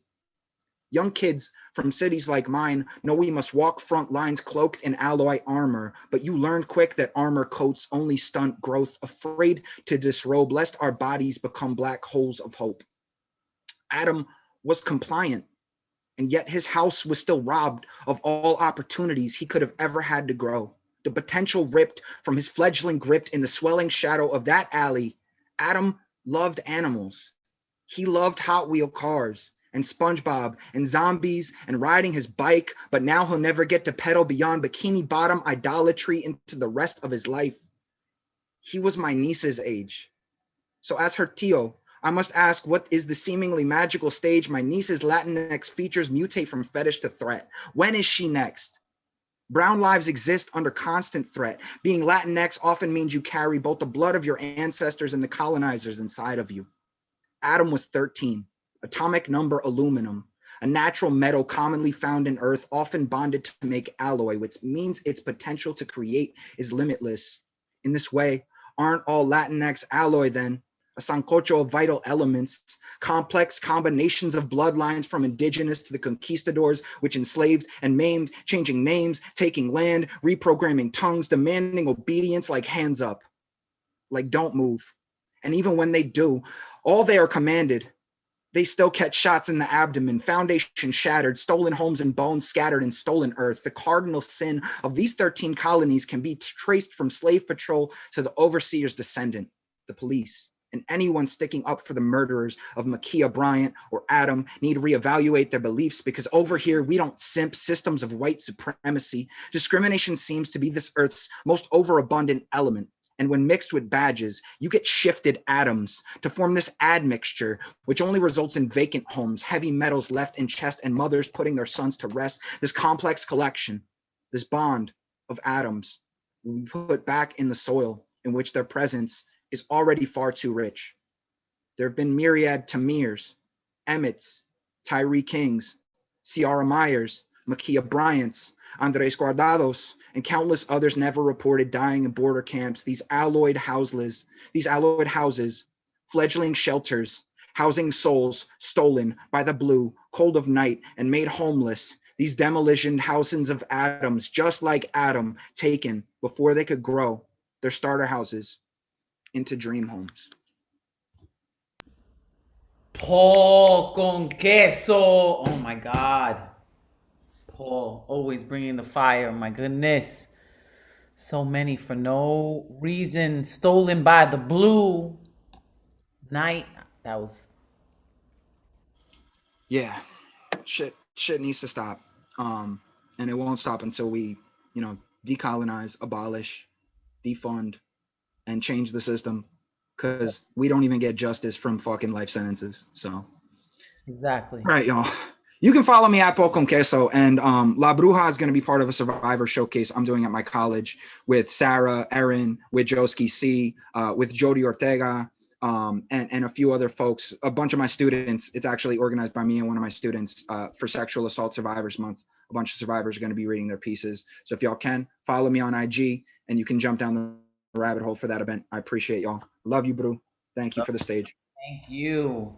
Yes, we will. We will be going with you and representing, our resilience, survival, thriving, superseding. Right? Because the survival word is like, it's so touchy, but it's real. It is real. But I'm a survivor. I'm not gonna give up. And now let's see what's good right now with a Black woman in charge. This is music to my ears right here. Hello, everyone. Hi, I'm a Black woman in charge. It's been an honor to perform amongst all this talent tonight. I'm really glad to be here. My first piece is called Sol, like SOL, sun in Spanish. If heaven and hell exist, then it's surely in vain. Hell is my father's voice in the peak of his rage, blistering my ears as its notes wring my exhausted neck. As for heaven, well, heaven exists right here. It's in your eyes, guarded by the shade of your eyelashes. It's the natural cocoa of your mouth. It's the most wonderful gift, being near to you. Lovely. My chest expands at the touch of your fingers. I lose track of time. There are no such things as hours or days when you are in my company. The orange-colored waves off the shore reminisce of summer's heat. Is this where you were born? In the place where the wedding of nature and fate was announced. Today we live somewhere else, a totally new landscape. I could feel the mending of my spirit as you kissed me and opened the passenger side door. I folded myself into the seat and we took off for a long drive in the countryside, bending and whipping around inconvenient corners, speeding quicker than the gaggle of rowdy butterflies that I felt in my stomach. Our fears were dragged out of the open sunroof, your laughter soothing those aggravated blisters in my ears. I leaned over and slid your hair away from the side of your neck. My lips returned to their favorite place. I could have exploded or died then or slept in your arms for a million decades. I thought to myself, now summer is here for us, and this truly is a dream. And then I have a second piece called An Embarrassment of Riches. The gooey bits of the universe's dreams dewed upon the fields. The stars tucked themselves in to sleep quietly. This allowed for minimal peaks of the sun's pretty skirt to flutter about in the fog. Next came the chime of moderately punctual insects and the bustle of half a colony of proud worker bees. This was Oz or Nirvana. The cosmos couldn't be diviner. A former lover's boastful spirit could not taint this place. Smooth stones were caressed by the rushing river spring wherein the water was atypical. Finally, I had arrived, the queen on horseback, a talented archer. Morning brushed up against the deep melanin of my skin as all of our history evaporated from its pores. In my own time, I found myself again. I turned sorrow into wine. Finally, another tomorrow premiered. The skies were clear. I was unconditional. I was free. You broke your word and escaped from the very building that you set ablaze while I was fatally trapped inside. Your torrid lover begged for my support and neutrality while you betrayed your own advice. You stopped making music with me and replaced it with violent noise. Rhythmless dancers got lost in the wind. I could no longer abide by your selfish conditions. But now, I have arrived one last time. The onset of spring warms my soul again. I am content, and my hips are rounder, my breasts are fuller, my skin is smoother, my mind less cluttered. My voice is powerful and endlessly merry. The woman in waiting has moved on. The earth is reborn in my stomach over and over and over again.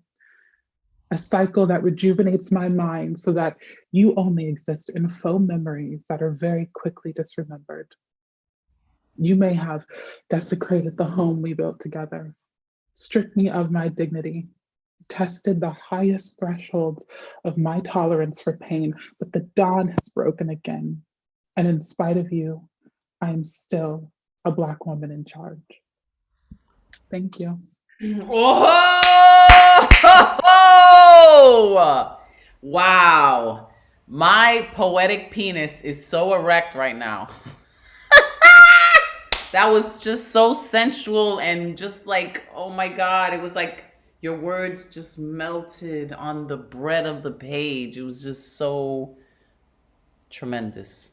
Thank you so much. I didn't. If you want us to follow you, please let us know how.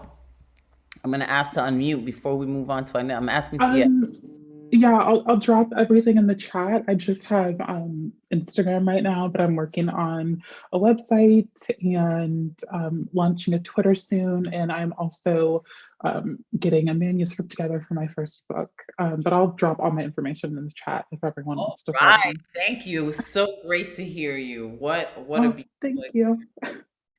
I look forward to hearing more of you. And Thank you. that's what we need. We need a Black woman in charge. Damn it. Okay, yes. That is exactly what we need. Thank you. Thank you. Thank you, everyone. It's been great. All right. Well, now we're gonna go to Bear Wolf, going under the name Propaganda Poet. Bear Wolf, are you with us tonight? What's up? What's up? How we doing? Doing good. How are you? I signed up. I don't know how I even showed up here, but I showed up here. So, thank you all for letting me in on Thursday night. This is amazing. I got a quick double haiku for you, and then a piece after that. So here's a double haiku. This is called Chauvinistic Responses. "'Twould seem I prefer moral advocates over devil's advocates. The police don't give a shit. We're still watching them get away with it." Okay, so now I want to give you all something special here. So this is my first Thursday night here. I'm going to give you the choice, La Bruja. Do you want something for Earth Day or you want something for Poetry Month? Ooh, wow. I guess Earth Day. Okay, here you go.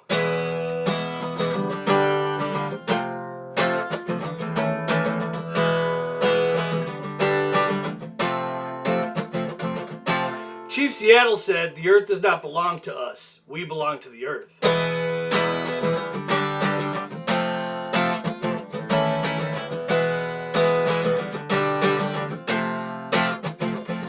When the sun burns out, we'll light the world with tiny glowing screens, tiny glowing screens. When the sun burns out, we'll light the world with tiny glowing screens, tiny glowing screens. Stop, look and listen to Raining Death on the Airwaves till you feel a comfortable numbing just between your ears. Free thought lulled into a dead calm passiveness, subliminal mind rape, the assassination of the soul. Lifetime, programming for women. Programming women. Movies for guys who like movies. No sissy boy chick flicks allowed here because everyone knows that real men still don't cry. They get even.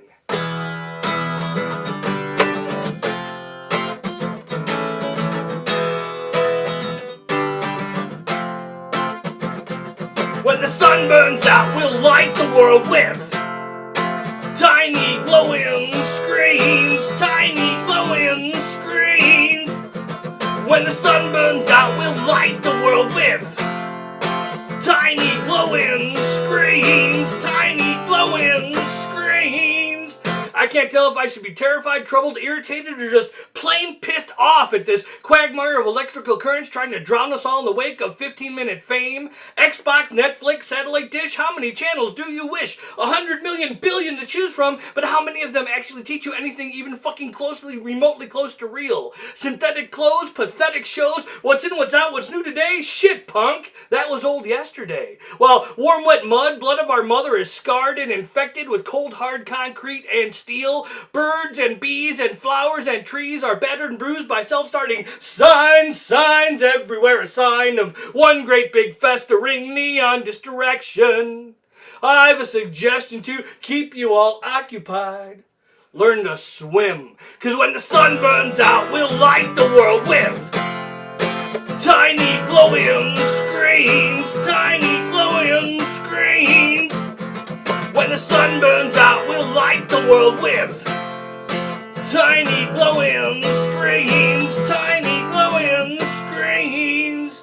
And for just $19.95, for just $24.95, for just $39.95 plus postage and handling, you too can own a piece of the American dream. But what they don't tell you is once you buy into that vacuum, you have to spend every waking moment of every breath of every second of every day of every time you wish you had the time just to stop by and say hi. But you can't, because you're too busy trying to crawl and climb and rip and rend and tear and hope and pray just to survive, catch a glimpse of the sun, and if you're really lucky, maybe you'll get to steal a 2-hour window into the lifestyles of the rich and famous.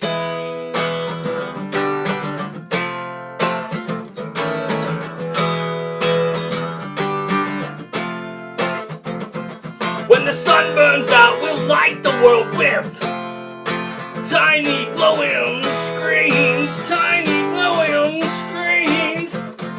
When the sun burns out, we'll light the world with tiny glowing screens, tiny glowing screens.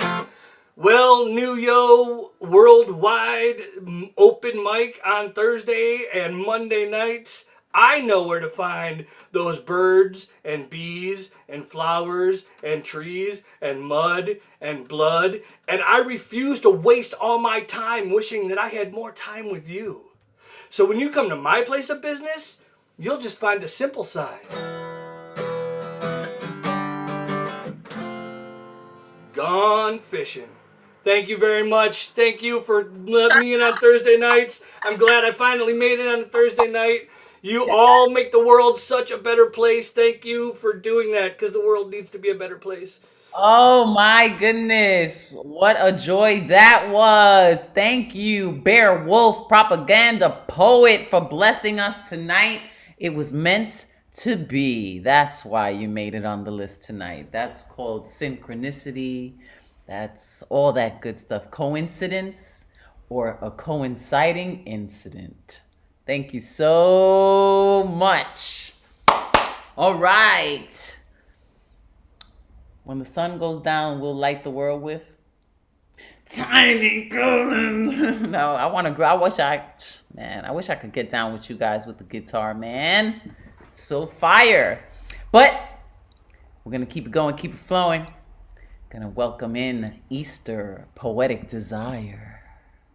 Hi, good evening, everyone. All right, I have two pieces tonight.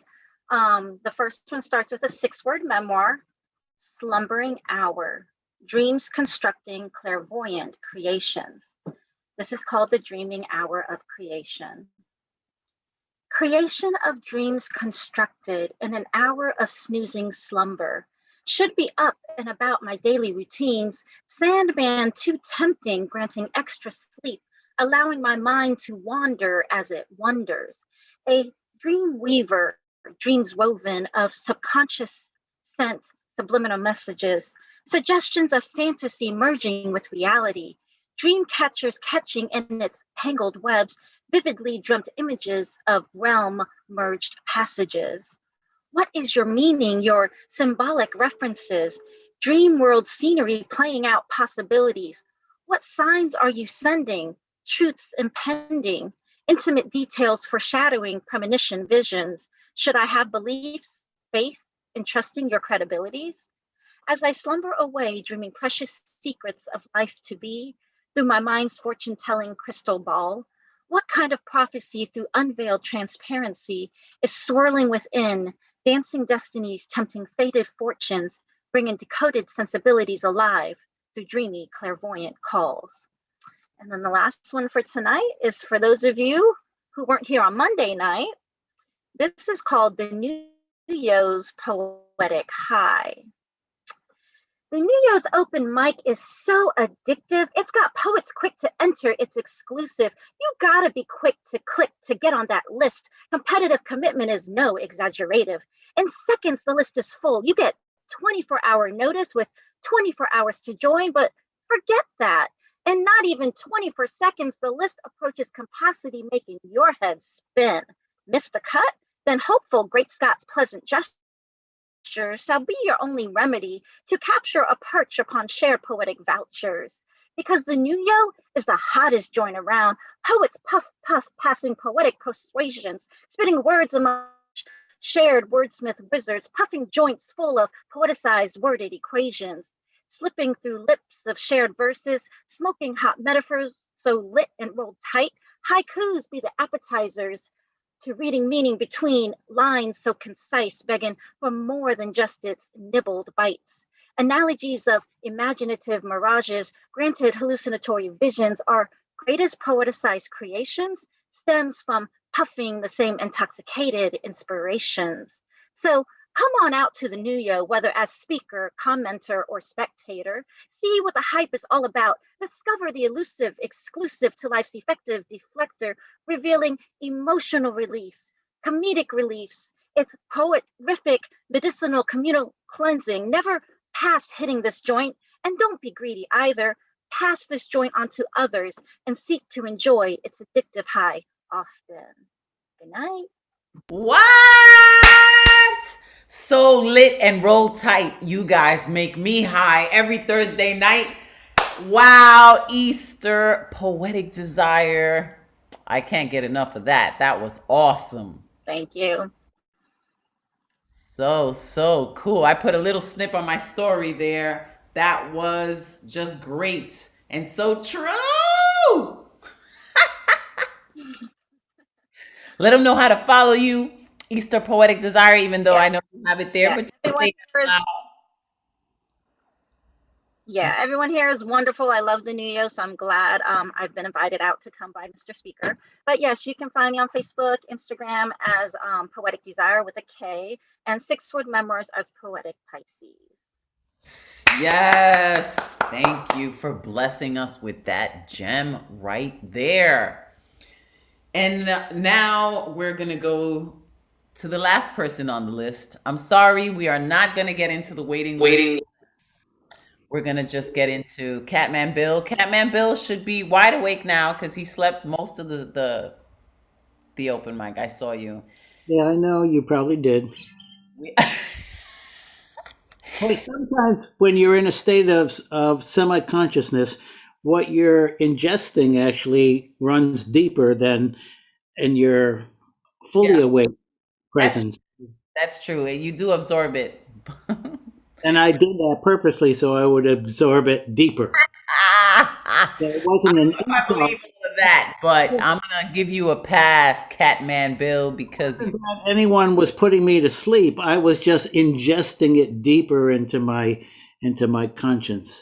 I will say this. I had gone to see I went to see an orchestra, a Japanese orchestra, and once the orchestra started playing, I fell asleep every time and it was like a lullaby. So I kind of understand it. Every time everybody would clap, I would wake up. Same thing happened with that thing with the what is Stomp? Oh my gosh. I was a tour guide. Took these people to see Stomp and they would start with a little bit and then I fell asleep and then they would clap, I would wake up again. So that's why I'm Well, gonna give it. I try to stay away from front row seats or even second or third row seats in any concert halls. I always remember at Wesleyan University in Middletown. I live in Connecticut here, and I love sitar and Indian music. And I was at a recital in their auditorium once. I was in the third row, and sitar music just easily puts me into a trance, and I found myself just slowly going down and closing my eyes. And then at one point I opened them and the sitar player had fixed his whole eyes directly on me with a big smile on his face because he knew what he was doing to me. And I felt like I wanted to slip under the seat, but that's what music can do to you. Well, yo, in the chat, you got a new name. You got Catnap Bill. And this here is the previous in my previous life. So, anyways, I'd like to no smut tonight, and not for the foreseeable future. Greta Thunberg had given a speech at the UN in September of 2019, and I took her speech and I lyricized it. So it's called Song of Greta Thunberg.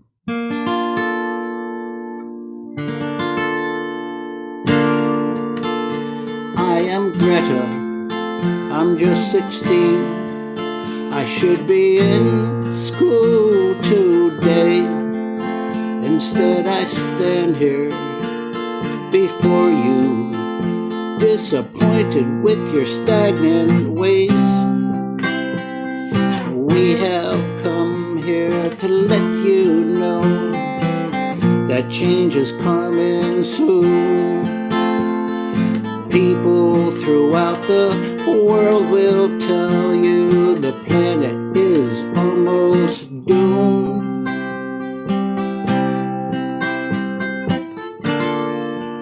Mass extinction all around us. We're not here to beg you to care for our future, as you have ignored us all too soon. 20 years or more have come and gone with your climate change conferences. 100 million barrels of daily crude pumped into the air like food.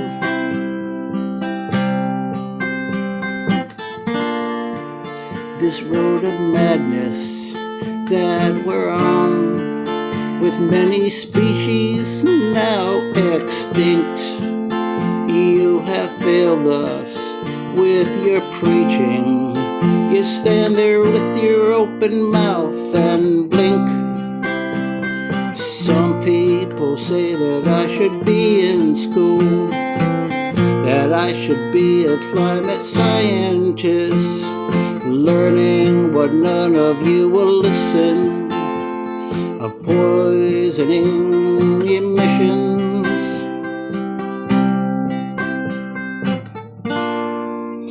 The climate crisis is now resolved. We have all the facts we need. The Paris conference said it well, but you have failed to stop this greed. have come here to let you know that change is coming soon. People throughout the world will tell you the planet is almost doomed.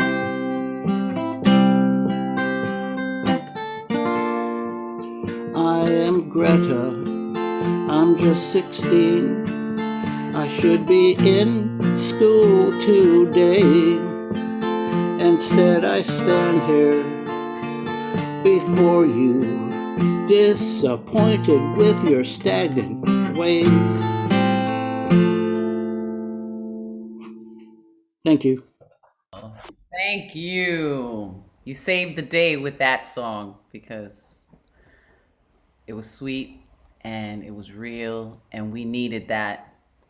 Thank you for putting her, her existence and her fight and her perspective into song. And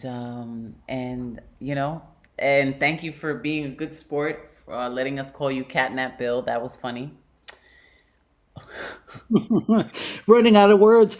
Look, what did I just want to tell you? I forgot.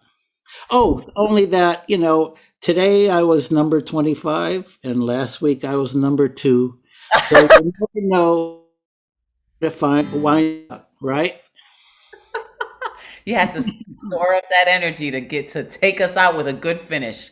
Catman the Sandman Bill. How about that? Thank you so much, Catman Bill. It was a pleasure to hear you and all of you today on this Earth Day 2021.